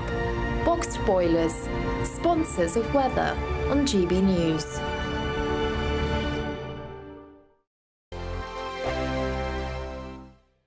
Don't miss your chance to win our biggest cash prize so far. A totally terrific £20,000 in tax-free cash to make your summer spectacular. You could use that cash to splash out on a holiday, make the garden glam, buy a new car, or just save it for a rainy day. Whatever you'd spend £20,000 on, make sure you don't miss the chance to make it yours. For another chance to win £20,000 in tax-free cash, text PRIZE to 63232. Text costs £2 plus one standard network rate message. Or post your name and number to GB05 PO Box 8690 Derby DE1 9TT. UK only. Entrance must be 18 or over. Lines close at 5 p.m. on the 31st of May. Full terms and privacy notice at gbnews.com/win. Please check the closing time if listening or watching on demand. Good luck. Join me, Camilla Tominey, every Sunday at 9:30 when I'll be interviewing the key players in British politics and taking them to task. This report basically says that he's not fit to stand trial. With an upcoming election looming over Westminster, now is the time for clear, honest answers. I agree. And that's precisely what I'll get. Is he indecisive? Incompetent? That's the Camilla Tominey Show at 9:30 every Sunday on GB News, the People's Channel, Britain's election channel. Are the newspapers getting you down? My wife didn't divorce me that month. Struggling to separate the wheat from the chaff? I know that it's a bit of a circus at the best of times. Well, don't worry, Headliners has got you covered. We'll take the burden of reading the day's news, and if we get depressed, who cares? It's an occupational hazard, frankly. That's Headliners on GB News from 11 p.m. till midnight, and the following morning, 5 till 6 a.m. on GB News, the comedy channel. Nah, just kidding. Britain's news channel.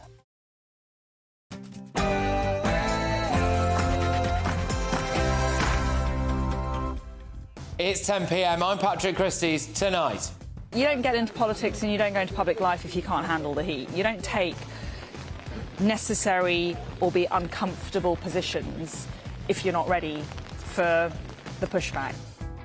Suella Braverman faces off with pro-Palestine protesters. Your message to the Palestinian people. Find out your views and what you're protesting about. Really keen to hear what your message is to Israel. Find out what happens when Suella takes the fight to them. And, you a member of staff? Did you not fancy maybe, if you are a member of staff, which I suspect that you might be, how do you feel about producing a crop of students who don't want to engage with a major political figure on a major political issue? Who's more cowardly, the students or the staff? Find out. I've got tomorrow's front pages with the Telegraph's Alison Pearson, Tory peer Lord Sean Bailey, and ex-Labour Party advisor Matthew Larzer. OK, now look, watch this very closely. What do you think this German politician does next? Yeah, all right, I'll show you. I can't show you anymore.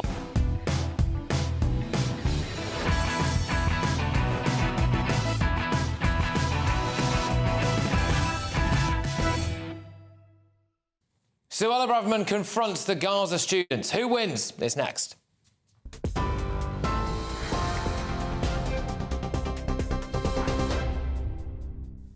Patrick, thank you. The top stories from the GB newsroom. A damaged air valve on a pipe in a field containing cattle has been identified as a potential source, leading to small traces of parasite in a local water network.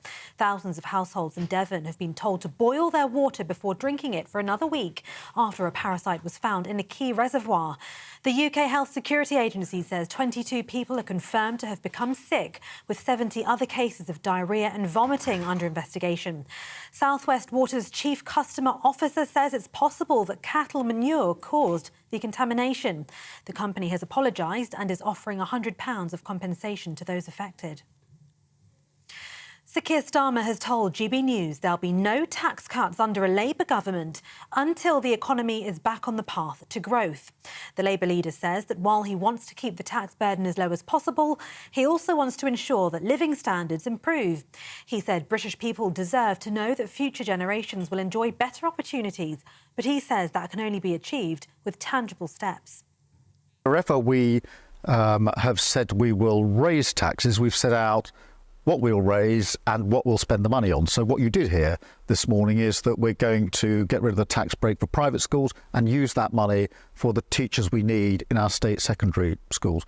What you did hear is we're going to get rid of the non-dom status properly and use that money towards reducing waiting lists. The tax burden on people is as high as it's ever been under this government. This has been the tax rising government of all time. Cambridge University has announced it'll host this week's graduations elsewhere as a pro-Palestine protest camp remains outside the venue. It's hosted ceremonies since the 18th century. Protesters pitched tents on a lawn outside Senate House yesterday, with graduation ceremonies due to take place there tomorrow and Saturday. But the university says it's taken the difficult decision to hold the events at an undisclosed alternative location. GB News were there earlier as former Home Secretary Suella Braverman visited the Cambridge for Palestine's encampments as she attempted to talk to activists and students about the protests. And lawyers for Donald Trump painted his former fixer as someone who celebrated the former president's legal troubles as the hush money trial continues today. The court was played audio clips of Michael Cohen saying the case fills him with delight and that he felt giddy with hope and laughter imagining Mr. Trump in prison. The former president faces 34 counts of falsifying business records in relation to a payment to a former adult film star. He denies any wrongdoing. For the latest stories, you can sign up to GB News Alerts by scanning the QR code on your screen or go to gbnews.com/alerts. Now it's back to Patrick.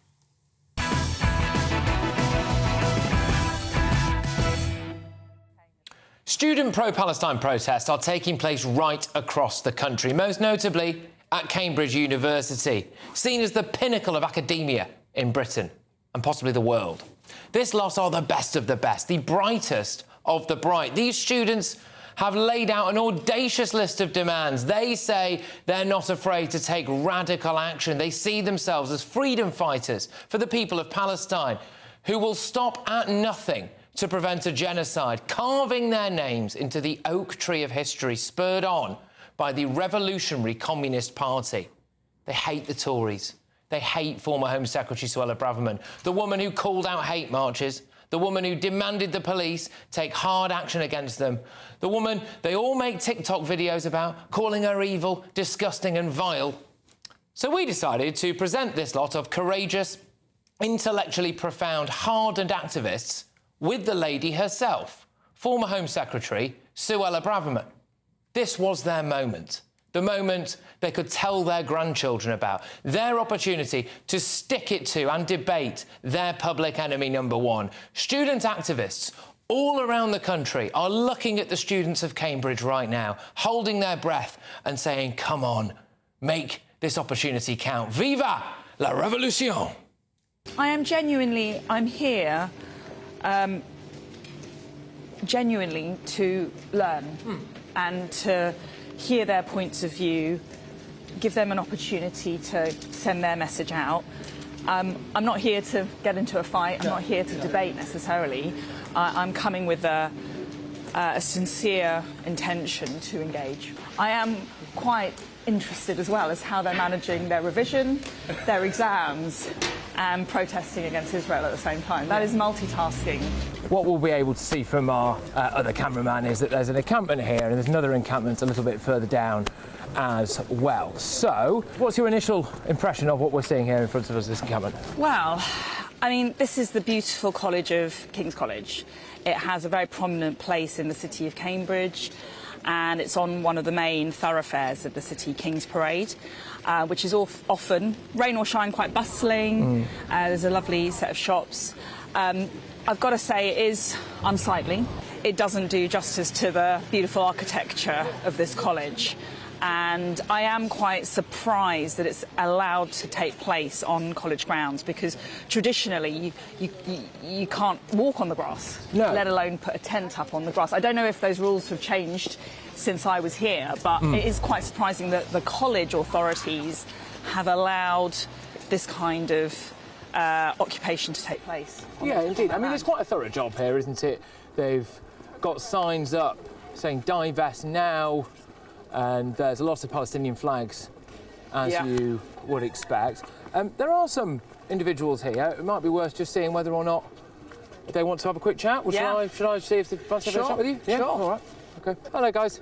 Could I just ask, do you fancy having a quick chat with Suella at all? No? Good. Might be a good opportunity to get your points across to someone. Any?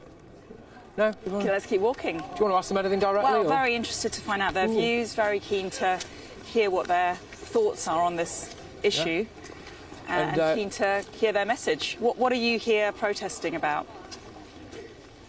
Might not get a better opportunity than this to talk to someone. What's your message to the Palestinian people? What's your message to Hamas? What's your message to Israel?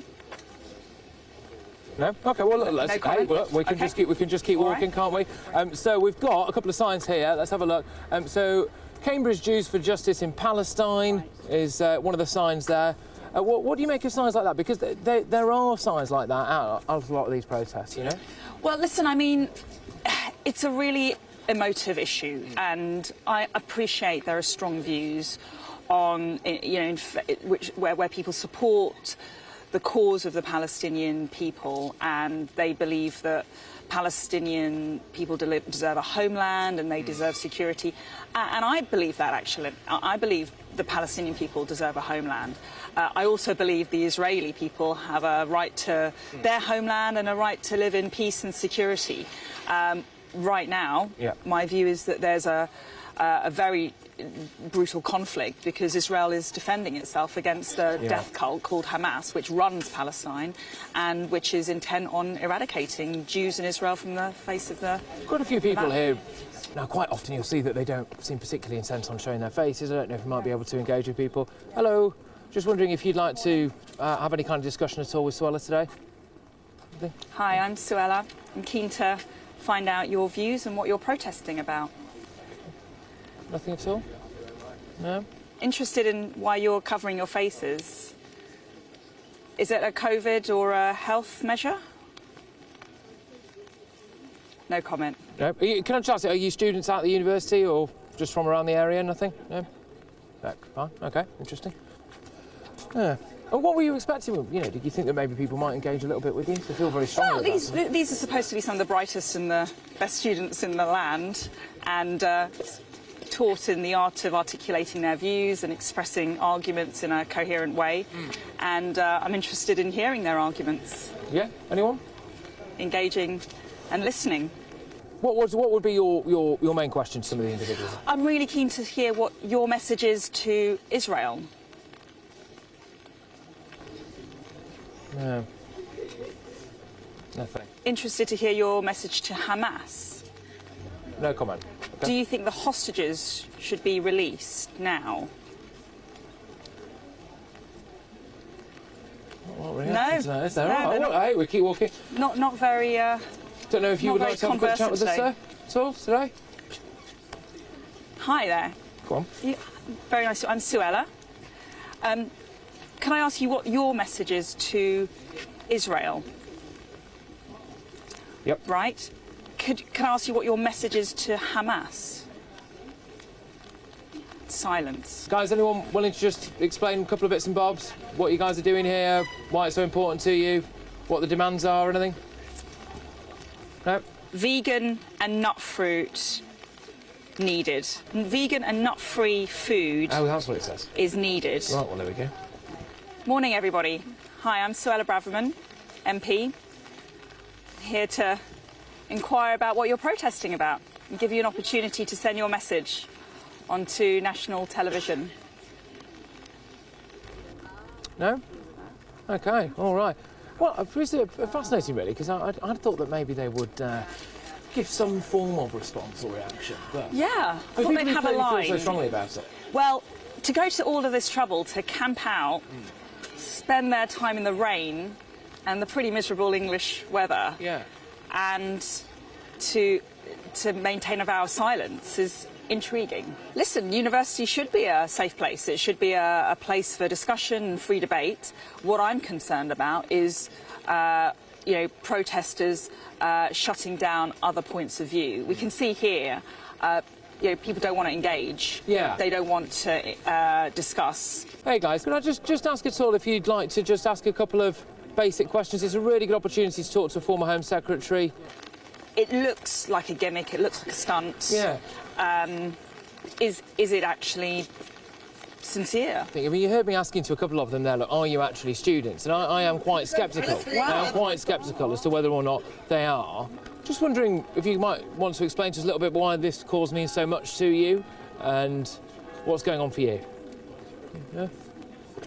Just wondering if you'd like to have a quick chat at all, just about why this all means so much to you. Do you want to engage at all with anyone? Great opportunity here. Silence. What's your message to Israel? No response. I just wonder, when you tell your friends later that you had an opportunity to talk to Suella and they say, what did you do? And you turned your back. It says it's a liberated zone, so I don't know if you can see the sign there. So there's a sign there that says liberated zone. Right, OK. Interesting. This is their idea of liberation. Presumably. Standing in the rain, getting wet, masks on, balaclavas. Oh, what did he say? So he said... What did he say? Get out of our effing campus. Oh, really? OK. Sorry, I didn't hear you. Now, how does it make you feel? Because when you initially, you were very quick to call things hate marches. I know a lot of people completely agree with you about that, by the way. You must get quite a lot of stick sometimes when you walk around. I mean, that person just muttered it under his breath and then legged it. So how does it affect you? Does it bother you at all when people have those views about you? Listen, I mean, there has been a very vitriolic response to me from some quarters, particularly in relation to the stance I've taken on the marches, and I still call them hate marches when you've got hundreds of thousands of people chanting anti-Semitic slogans, chanting jihad, where, you know, they've crowded out other voices and Jewish people.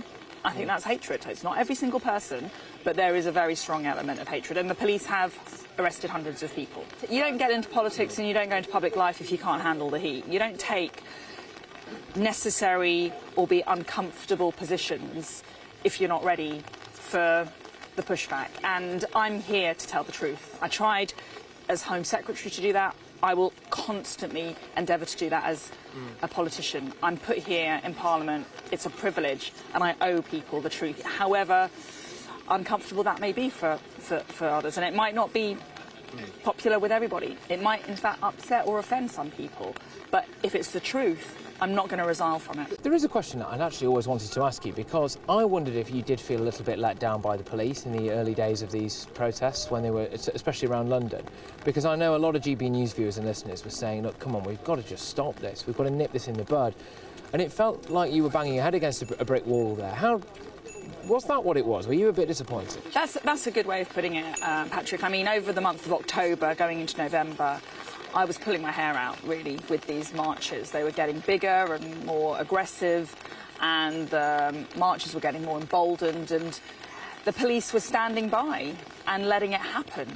And, you know, I would talk to the police a lot, trying to urge them to take a more robust stance, to arrest people who were breaking the law, whether it's scaling the war memorials, whether it was firing off flares, whether it was wearing face masks in breach of orders. They just wouldn't do it, and it was frustrating. And, you know, that's eventually why I couldn't stay in the role. You know, I lost confidence in the police to properly police those marches, maintain public order and keep people safe. And I'm afraid there's still been a wholesale failure of policing when it comes to these marches. As Israel does move into Rafah, that's going to be the next big issue for a lot of people who are camped out at places like this. Yeah. There is a lot of strong imagery coming out online about people, you know, about death and destruction, especially involving children, etc. A lot of very emotive stuff. Does that Israeli military action become increasingly hard to justify? Because we're probably going to see them get more and more angry here. Well, listen, all war is a tragedy. It reflects a failure of political process and diplomacy. And civilians dying in Gaza, Gazan civilians being killed, is a tragedy. There's no question about that. Equally tragic is the brutal attack on innocent Israeli civilians by Hamas on October the 7th. And, unfortunately, the need for Israel to defend itself. Because if it doesn't go into Rafah and eliminate Hamas, kill or arrest the senior Hamas leaders, release the hostages, then Hamas will just do this again to Israel. So they have no choice, and I support Israel in going into Rafah, and I'm disappointed that the UK government doesn't. OK, so you actually think we should be stronger and be more vocal in our support for Israel going into Rafah? I think Israel is on the right side of this debate to defend itself, and, you know, Western democratic allies should be supporting Israel in her fight. But, I mean, when it comes to here, what I have been also disappointed by is the lack of robust and strong leadership. You know, we've had the apologies. We've had the apologies for the apologies by the police. We've had the speeches on the steps of Downing Street by the Prime Minister, and nothing's changed. I know Jewish people who have left the United Kingdom because it's just not safe for them. They don't feel safe here anymore. So this problem's got out of control. There's been a failure to deal with it, and I really worry for the future of our social cohesion, communities, our democratic discourse, freedom of speech and mutual respect, because it's actually very harmful for a cohesive society. All right, well, we are now live in the studio with the lady herself, Suella Braverman. Thank you very much for joining us. Thank you for taking the time earlier today. OK, so let's address the elephant in the room early doors, which is you were met with a wall of silence there. What do you make of that, then? Well, I went there with a genuine intention to learn, listen and discuss in a respectful and rational way. I appreciate this is a really emotive subject. People have strongly held views. My views are very well known. I believe in Israel's right to defend itself after the massacre of October the 7th, led by Hamas. They're a brutal death cult, and Israel must do whatever it needs to do militarily to eliminate Hamas and secure the security of its people. And I went there, and what we were met with is, as your footage shows, a wall of silence and, you know, slightly surprising, really. I kind of thought, you know, these are going to be erudite, you know, confident students, informed, knowledgeable. They're all quite passionate. They've taken a stance to camp out in the rain and make a point. I thought that they would at least answer some basic questions. They refused or were unable to do so. I can only conclude they don't have robust arguments, or they didn't feel confident about actually entering into a dialogue. Well, one thing that was quite interesting was, as I was on the train on the way back from this, I started to get a couple of direct messages on Twitter from people who were at that encampment, who were saying, actually, we maybe would quite like to engage with you. So what we've done is, probably in about 5 minutes' time, we've got somebody on who's going to come in and have that discussion with you and have that kind of discussion that you were hoping to have with them earlier on today. So we'll park that there for now. I'd like to talk to you a bit about some of the points that we made towards the back end of that. One thing that is going to be a massive point of contention in the coming weeks is Israel's continued invasion into Rafah. That is going to be a massive issue. We're going to see an increased presence out on the streets, and a lot of people might decide to join more of these encampments as a result of what they might see on social media as a result of that. How would you respond to that strength of feeling that Israel should stop now? I disagree with that. Listen, Israel is a sovereign state. It's a democratically elected state, and they have an armed forces, one of the actually most professional and expert armed military forces in the world, actually. I recently went to Israel. I met with senior Israeli Defense Force personnel, political figures, survivors of the massacre, you know, parents who lost their children in horrific circumstances, unspeakable tragedy. And, you know, the enemy here is not the people of Gaza. It's not innocent Palestinians. It's Hamas. And there is no question about that. Israel needs to defeat Hamas, and they've had some success in doing so. Hamas runs the Gaza Strip effectively. They have a very complex network of tunnels spanning the territory of Gaza. They run a lot of the administration, and they are a brutal force. They kill innocent Gazans themselves. They're blocking the distribution of aid within Gaza, and they oppress women, they oppress gay people, they oppress minority groups. They are a brutal force. And in fact, Gazan civilians are being killed by Hamas themselves. So it's right that Israel takes whatever measures they deem necessary to eliminate and degrade Hamas. They've done so. They've eliminated or degraded about 18 out of 20 or so battalions, but there still remain some battalions in Rafah. Senior Hamas personnel in Rafah, and importantly, the hostages are many. So as far as you're concerned, our government should remain resolute that Israel needs to finish the job. Unquestionably. Israel is one of our closest allies in the region. It's one of the only democratic states in the region. And we support Israel to defend herself in the face of such brutality and threat on her borders. And therefore, you know, we must continue. I'm disappointed. I'm disappointed by Lord Cameron's recent stance when he says he hasn't seen some of the detailed plans, and therefore the UK government doesn't at this point in time support Israel's operation in Rafah.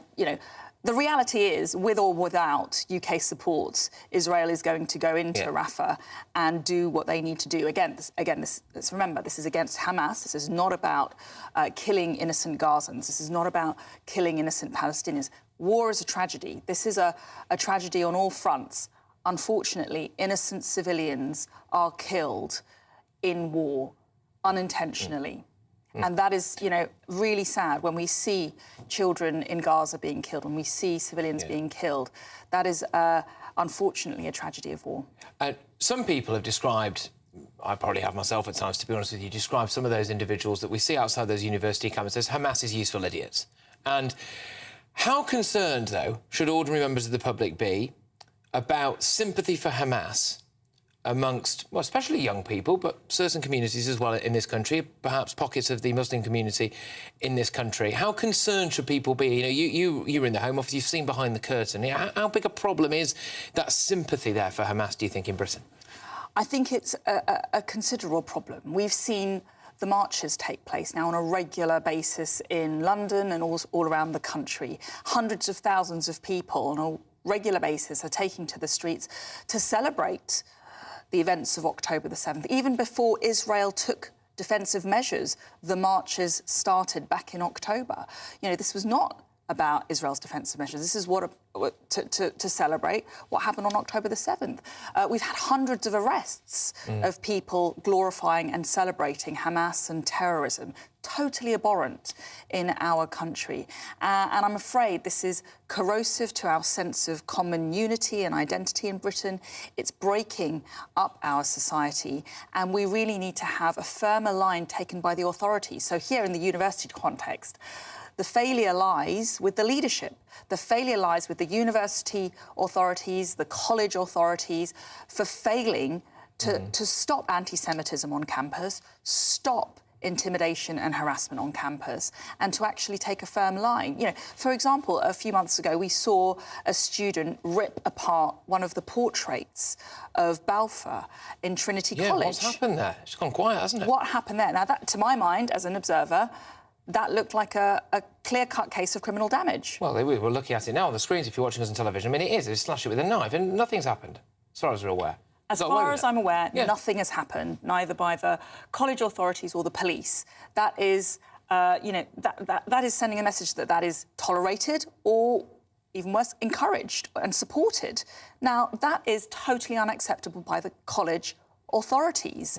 Where is the line? And it seems that every time we're seeing a double standard being applied, so a blind eye is turned to this kind of behaviour, it's emboldened, it's enabled, and then we get more and more threatening and abusive and, frankly, unacceptable behaviour in campus, but also within our society. OK, and just one more with you before we do have that discussion with somebody who is responsible for organising some of these protests as well. Can I just ask, when you were making these points, presumably, when you were Home Secretary, how much resistance were you met with? What was that like? Because, you must be making points like this. You must have also, we haven't got time to talk about it tonight, but must have been similar points like you were making about illegal immigration, for example.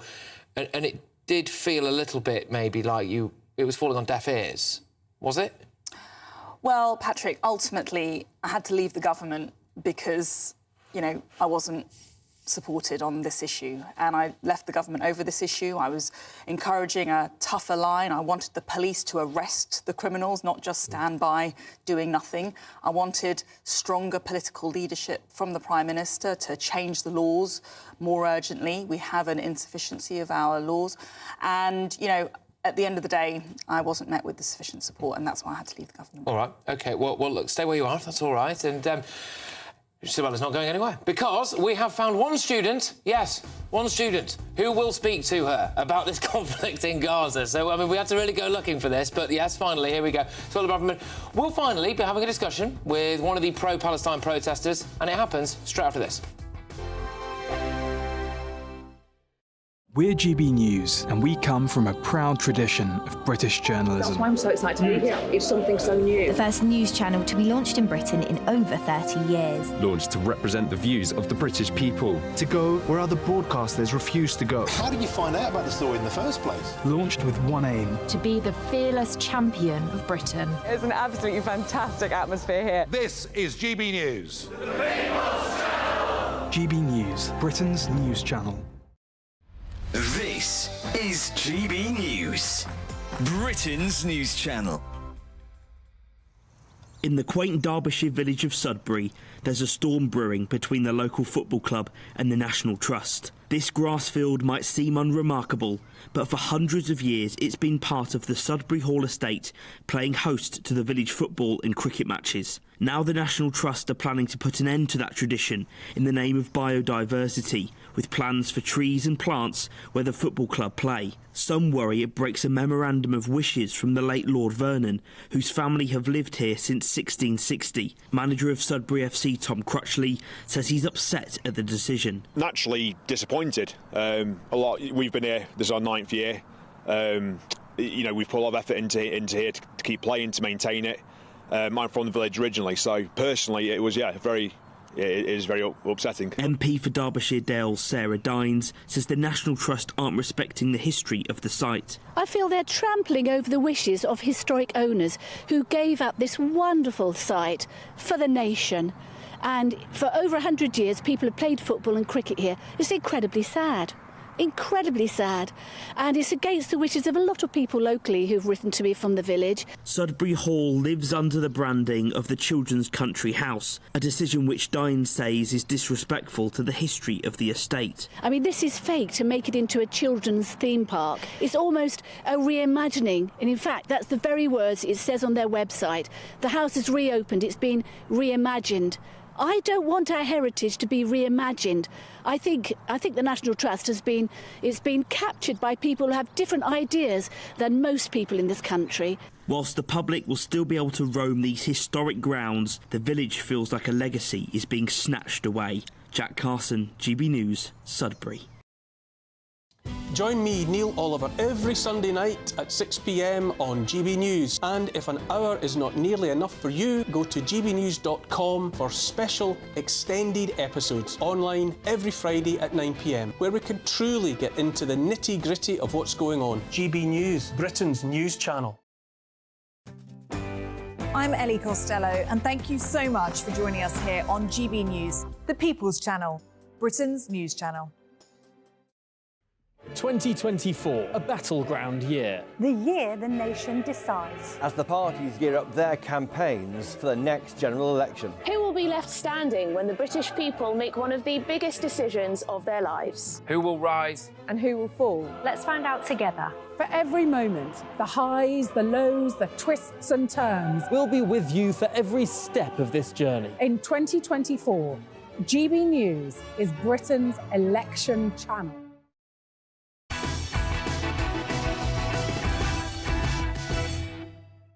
Welcome back to Patrick Christys Tonight. We are only on GB News. Now, I am joined by Suella Braverman, and earlier today we gave protesters at Cambridge University the opportunity of a lifetime, really, to explain and justify their position to the former Home Secretary. Sadly, no one actually there decided that they wanted to engage, but we have since found one individual who would like to have their say with Suella. So welcome, Fiona. Thank you very much. Great to have you on the show. The National Campaigns Coordinator for the Revolutionary Communist Party, and Fiona has been actively involved in the student encampments. And, yeah, this is an opportunity now, I think, for a bit of engagement, a bit of dialogue, really, which is what we're after. So, Suella, is there anything you'd like to... Thank you. Well, I respect your opinions, and thank you for coming onto the show to take part in a discussion. One of my first questions that I was very keen to ask, I mean, were you at the encampment? Not the Cambridge one, but other ones. Other ones, OK. And can I ask you what your view is of the events of October the 7th? What do you think happened on October the 7th in Israel? Well, obviously the camps haven't started because of October the 7th specifically. Right. They're starting, I mean, this week in loads of encampments up and down the country. They've been, like, celebrating and having to, like, memorise the fact that this week commemorates the Nakba, which took place 76 years ago, which means catastrophe, which is a massive symbol of what Israel has been doing for the last 76 years. This isn't about October the 7th. And to start with that is just entirely disingenuous, I think, on your part. I really want to say that I think it's great, actually, that you went to that camp today and tried to talk to those students. And you kind of embarrassed yourself, I would say, whilst doing that, because it was a reminder for me, and I'm sure for other people watching, that actually the Palestine movement brought you down, and the Palestine movement has the potential to bring down lots of other Tory ministers and the whole Tory government, and not just the Tory government, I would say any government and any mainstream political party that is backing what Israel is doing right now, which is a genocide, and that's what people want to protest. Do you want to come back to that? Bringing down the government.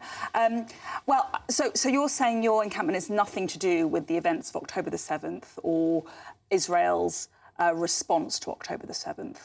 Is that what you're saying? It's totally detached to October the 7th and Israel's response? The only thing that is detached, I would say, is actually your views and your approach to this whole situation and the whole of the Tory government. The people, the student protesters, are very attached to what is happening in Palestine, and they are doing what they can in order to stop universities who provide, I think, £450 million to the Israeli state, to the Israeli military, rather than investing in their own education and what they should be putting money into. You are the one, and your government is completely out of touch with what actually the majority of people in Britain think about what's happening. The majority of people in Britain do not support what Israel is doing and actually want us to stop sending weapons. And you were saying today that we should send more, which is completely opposed to what people in Britain actually want. So I think you're detached. Right, so on arms. So can I ask you, what's your view of Hamas?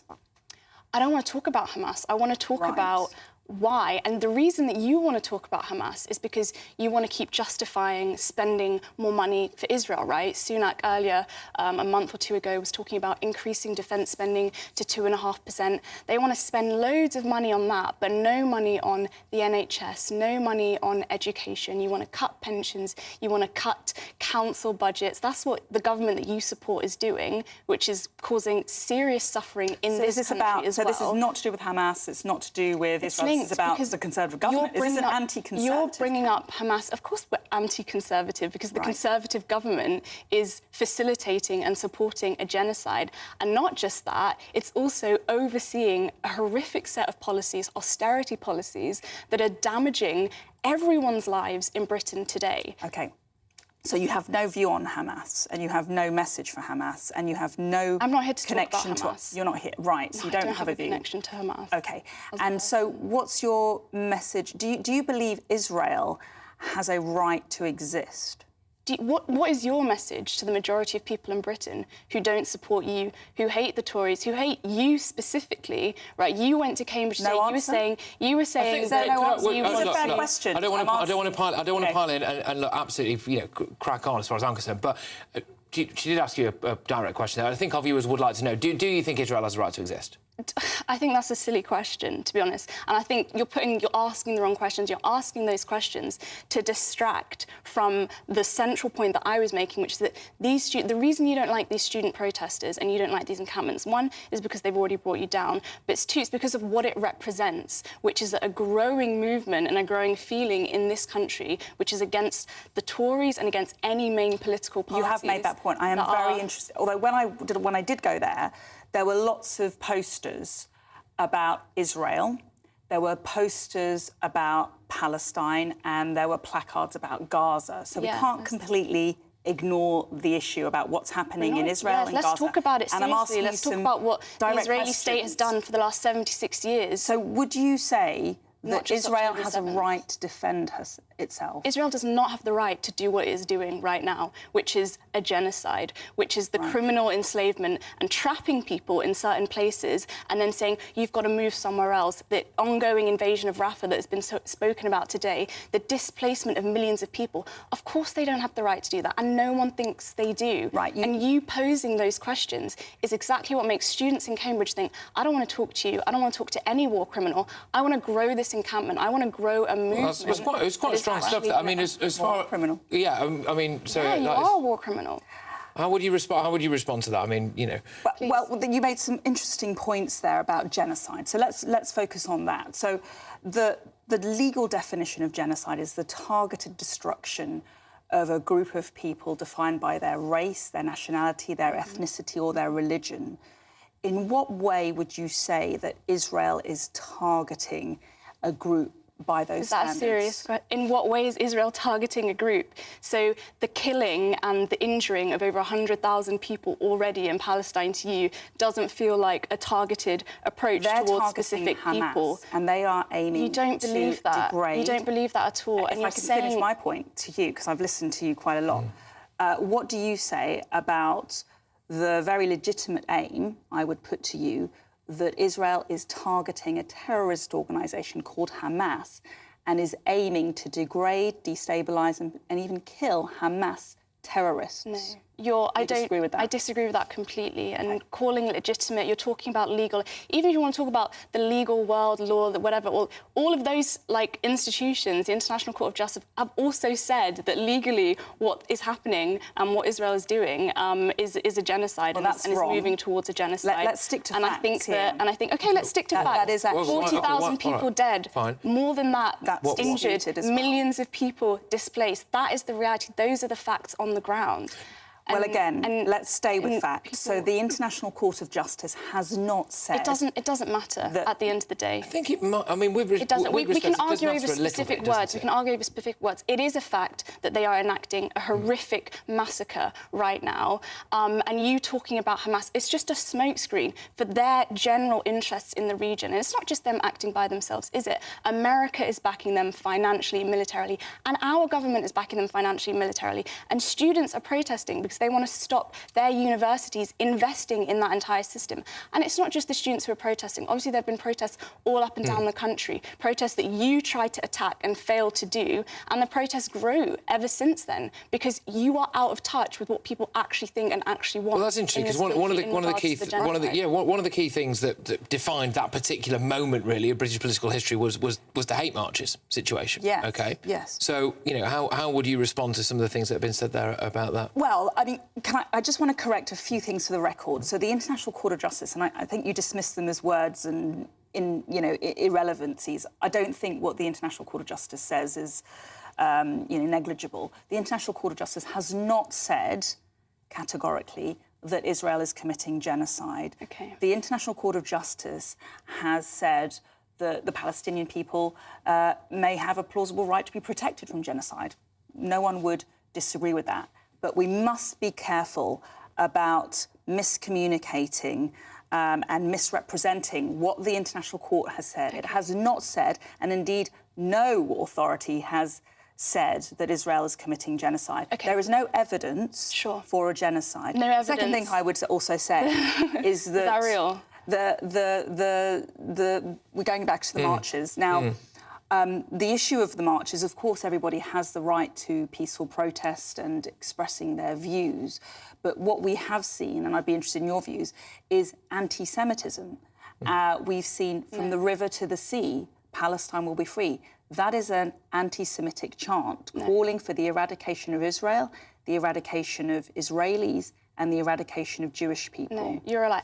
You're a liar. On every single one of these mass protests, right, there is a huge Jewish bloc. In all of these encampments, the encampments that you went to today, even in Cambridge, talking about all this kind of stuff, the Cambridge group, Cambridge Jews for Justice, they said, you are weaponising their identity to promote a culture war. And that's all this is, because you've got no actual real policies or statements or anything to offer people in this country. Let's be honest, the reason you're here and the reason you went today is because you want to be the leader of the Tory party. You're interested in your career. You're interested in promoting that. So that's why you come out with your line about... Could I ask? I mean, this is, to be honest, I'm completely... And that's completely false to call the marches anti-Semitic. People don't believe that. I'm completely gripped by this. I'm sure most people are. But are you not just dismissing anti-Semitism there? Because there is anti-Semitism. I mean, I have heard anti-Semitism at some of these marches. I have been in amongst quite a few ones, not the ones I was at today, absolutely, but quite a few of the ones that... I mean, I have been, and quite often when you scratch the surface a bit, there are some anti-Semitic views. It might come across like you are dismissing anti-Semitism a bit. I don't think it does, because the thing is, let's talk about the broader context of this, which is Suella Braverman lecturing anyone about racism. I don't think anyone's going to listen to that, basically. You specifically and your government have been the architects of horrific racist policies and whipping. You're talking about hatred, you're talking about violence, you're talking about all of these terrible things. I was watching the thing today, you're saying war is a tragedy and all of this kind of stuff. First of all, capitalism produces all of that tragedy, produces racism, produces all these... I mean, I do wonder if that's the central point, isn't it? Is it... look, I'll let you come on this, but there have been the allegations of racism there. But again, it is actually your main argument for you is you want to smash the capitalist system. Absolutely, because capitalism produces war and produces imperialism, which fundamentally has been driving everything that's happened over the last 76 years. It isn't just about the last 7 months or anything like this. I'm entirely opposed to the capitalist system and the horrors that it produces across the world in many different places, but also in this country too. And that's what you support. And OK, well, let's come back to a couple of points there. Well, so there's the racism stuff and there's the capitalism stuff, so go on. And there's the point which is often lost in this debate. So you mentioned Jewish people who are supporting the encampments, Jewish people on the marches. That is, again, a misrepresentation of the situation. The only Jewish people who are accepted as part of these encampments and marches are Jewish people who don't support the State of Israel. And there are some Jews. There are a minority of Jewish people within the Jewish community who are not supportive of the concept of a State of Israel. Jewish people who disagree with you, I would argue, would not be welcome on your marches. They would be intimidated. They would feel harassed and uncomfortable. And in fact, we've got evidence of many incidents of anti-Semitism since October the 7th on campus around the country, where Jewish students have felt that they cannot express themselves and they cannot behave and live freely on campus. And that's one important point. In terms of the charge against racism, listen, I mean, I don't agree with that. You know, the government and our government policy is to control migration. That's something that we've been elected to do. We have a mandate to do that, and it's something that we owe the British people. And then lastly, on capitalism... But the majority of the British people don't support you, or the rest of your government. On capitalism, listen, we could talk for hours about capitalism, but I would just point out, you know, your trainers, your bracelet, everything you're wearing, the coffee you had this morning, the car you drove in... Made by workers. The car you drove in today are all products of capitalism. We're in this studio, we're living in a free and democratic society because we're beneficiaries of capitalism, growth, enterprise and freedom. No, the only people who benefit it's really from interesting, and what I would challenge you to think about and reflect on is, as a beneficiary of capitalism, where you have a lot of luxury, comparatively, by global standards, you are actually undermining the very system that has brought millions of people, in fact billions of people, out of poverty around the world and brought education, good standards, good healthcare, clean water, education, fair treatment to girls, 5 million housing, people, housing 5 million and wealth children, and prosperity to the world 5 million around. children every single year die needlessly of malnutrition, of preventable diseases, and you sit here saying that it's bringing people... Can I ask... We're here to talk about the Palestine. Yeah, that's exactly that. So I want to ask you a quick point on this, because I've now been to a few of these, a couple of these student encampments, right? I'm not convinced that the vast majority of people at those encampments are actually students at those universities. Could you explain about how you organise these? Because I think it's important for people to know. Like the Cambridge one, there's one at Oxford, there's been one, I think, at Sheffield and Leeds and places like that. Because it's easy to give the impression that these are students at those universities, and I just don't think they are they? And why do they wear masks? They are. Are they wearing masks? Why are they concealing their identity? Some people wear masks, some people don't. These are pretty much everyone was wearing a mask today, I've got to say. Right? These are student protests, and in some places, other people, not students, have gotten involved, and I think that's a great thing. Are these students at my university? Because I think the staff from those universities should get involved, and in almost every single one of the encampments, there's statements of support from the staff who want to encourage the students, and not just that, wider people from the community coming to provide food, to provide support for what the students are doing. And the reason that they're doing that is because everyone has realised that you cannot appeal to politicians. There's not a single politician in this country that is actually going to do something to try and stop what's taking place. And they are realising the only faith that people can have, the only power that people really have, is in themselves. And that's what I'm here to promote. And that's why we need to widen out the encampments and grow the movement to beyond what it currently is doing, so that we can actually halt the government and their support for the war machine in Israel. OK, right, so there we go. So I'll give the final word on this, because we are very pressed for time. You know, you have had a good opportunity here to engage with somebody, you know, in a wholehearted discussion about what you've seen. What's your view on what we've heard? Well, having discussed a little bit, I mean, you know, one thing that strikes me is, you know, the lack of facts in the conversation and in the debate, the slightly irrational perspective on, you know, basic facts of our society, of which you're a beneficiary, like capitalism, but you'll never, you know, we won't agree on that. And ultimately, your refusal to answer basic questions about Hamas and Israel's right to defend herself right now. It's, interesting to hear your views.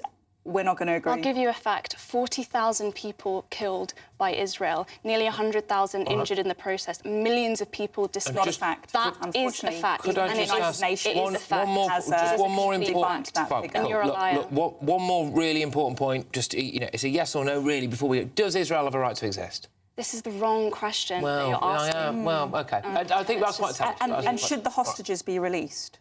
Listen, why is this conflict happening in the first place? Who is responsible for it? It's easy to say yes to that. Who is the responsible for it? Do you believe women were raped on October the 7th by Hamas? I believe there is a lot of violence taking place across that whole region, and I think Western imperialists are the first people who set up that problem in the first place, and they're continuing to back everything that Netanyahu refusing is doing. to condemn Hamas. And you refuse to condemn the whole system that produced all of that violence in the first place. Both of you, thank you very much. I do honestly think that is one of the most gripping parts of television that I've been a part of. And I want to say a massive thank you for coming in and for talking seriously. And Suella, I want to say a massive thank you to you as well for being a part of today's output. So both of you, genuinely, thank you very, very much. Right, OK.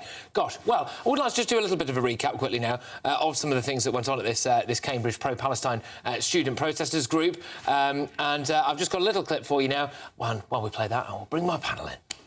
Where Cambridge scholars debated the works of Martin Luther in the early 16th century, the birthplace of the Reformation in England. If we just pan it round, do you want to have any kind of debate or discussion whatsoever? Any kind of debate? Do you want to engage with the reasons why you're here, or the reasons for your cause, or even tell us what your demands are? I just wanted to ask you a quick question. We, went out of our way to present you with the former Home Secretary here, and you chose not to engage. Did you bottle it a bit, do you think? Do you think you bottled it maybe a bit, or did you guys just not want anything to say at this particular time? No? It was a great opportunity. Do you think you guys bottled it a little bit there, or not? No? Hello, I'm just asking him why people bottled it when the former Home Secretary was here. No? OK. Hi, mate. Why did you bottle it when the former Home Secretary was here? Right, OK, so our panel are now back in. Alison, I'll start with you. Look, strong points on either side there. I do think that the refusal to condemn Hamas, to say that Israel should exist, or that women were raped on October the 7th, or that the hostages should be released, were possibly some standout moments there. I'm just absolutely reeling. That young woman, Fiona, called our former Home Secretary a war criminal. Absolutely unbelievable. Well, at least we know what we're up against, Patrick. That's all I can say. I know my enemy when I see it, and that's my enemy. It's disgusting. I've been involved with Jewish groups. I've helped found the British Friends of Israel. Many, many British Jews are leaving the United Kingdom out of fear that they have no future here. So to just say that all Jews are on side and there's no problem is outrageous. What do you make of that? What do you make of that? I go back to my earlier point that this generation has no ability to negotiate. That's a horrible political tactic. Stating opinion as fact, not willing to listen, fully avoiding the questions, which is a shame, because in one sense she's very brave to come on. At least you would get into the conversation. But there's no negotiation. There's no subtlety there, and I think that's a problem as well. And let's be very clear. When asked a direct question, when you then go to personal insults, it then would suggest to me that you've lost the argument. To call a person a war criminal and to say that they were taken down, them personally, and they're out of touch, would suggest these are things that you might need to look at your ability to... She also kept saying that nobody in the UK, to Suella, agrees with you. We just saw the Eurovision Song Contest, where the huge number of British votes were cast for the Israeli, the Israeli entry. Well, Matthew, what do you make of that? Because, I mean, we'll say what we like, but Fiona's got some incredibly strong views, and she was prepared as quite a young lady to look a former Home Secretary in the eye and say those views to her on national television. Absolutely. It takes guts to tell a former Home Secretary that they're a war criminal.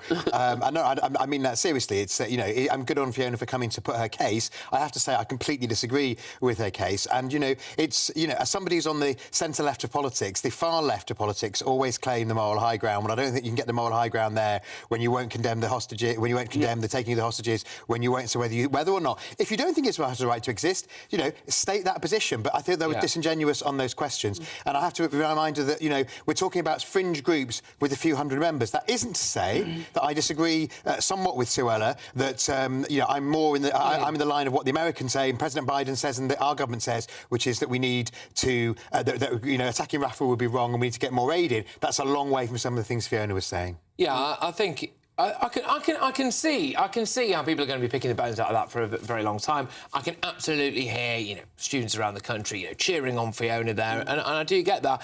I do think it is quite concerning that, you know, like, Israel doesn't have a right to exist, or certainly wasn't willing to say it. Not going to condemn Hamas. The hostages shouldn't really be released. And all that. I thought. And see, the problem with those views are it means you can't come to an end. You can't have a resolution. And it polarises it. And it means that the mainstream, who might want to take, who might take a ceasefire stance, get drowned out by the extreme. I also bet that most of the views Fiona will have, you know, anti-misogyny, anti-homophobia, every other state in the Middle East apart from Israel are the things those kids hate. All right, look, guys, it's been one heck of a show. So thank you very much, everybody. Thank you. I would like to thank Suella Braverman as well for her time today, and thank you all for watching. I'll see you tomorrow at 9. A brighter outlook with Box Solar, sponsors of weather on GB News. Good evening. It's time for your latest GB News weather update brought to you by the Met Office. There will be a few showers around tomorrow, but also some decent warm sunshine. Before that, a largely dry night ahead once the heavy rain that is affecting central parts at the moment clears away towards the west. The low pressure driving the rain is making its way westwards across the UK, and as it clears away, it will take the worst of the heavy rain with it. So for many, it is going to turn largely dry overnight, although across some parts of North Wales, northern England, perhaps into southern Scotland, there'll be some thicker cloud here, and that cloud could bring some outbreaks of rain. Elsewhere, there will be some clear skies, but temperatures not dropping a huge amount, most places holding up in double digits. We do need to watch out for some mist and fog first thing, particularly in the southeast. I am expecting a few patches to develop overnight, but they should largely clear quite quickly as we go through the morning tomorrow. Some brighter skies across other parts of southern England and Wales. Thicker cloud, though, for northern England and Wales, and this bringing some outbreaks of rain even into parts of southern Scotland. Sunnier skies, though, for Northern Ireland and the rest of Scotland, albeit towards the far northwest, towards the Outer Hebrides. Here, some thicker cloud could also be bringing some outbreaks of rain first thing tomorrow morning. Otherwise, as we go through the day, the thicker cloud across some northern areas should break up a little bit, so some brightness breaking through here, and elsewhere there will be some decent sunny spells, but also a few showers to watch out for. They should be generally fairly hit and miss in nature, so many of us will avoid them. Do watch out for some heavier ones across parts of Scotland. Temperatures likely to be a little bit higher than today for many of us, a low 20s quite widely, so feeling pretty warm in any sunshine. Into the weekend, and on Saturday, watch out for some hefty showery rain spreading its way across southern parts. You really could be our next big winner with an incredible £20,000 in tax-free cash to play with this summer. What would you spend that on? Well, whilst you're thinking about it, listen to some of our previous winners getting that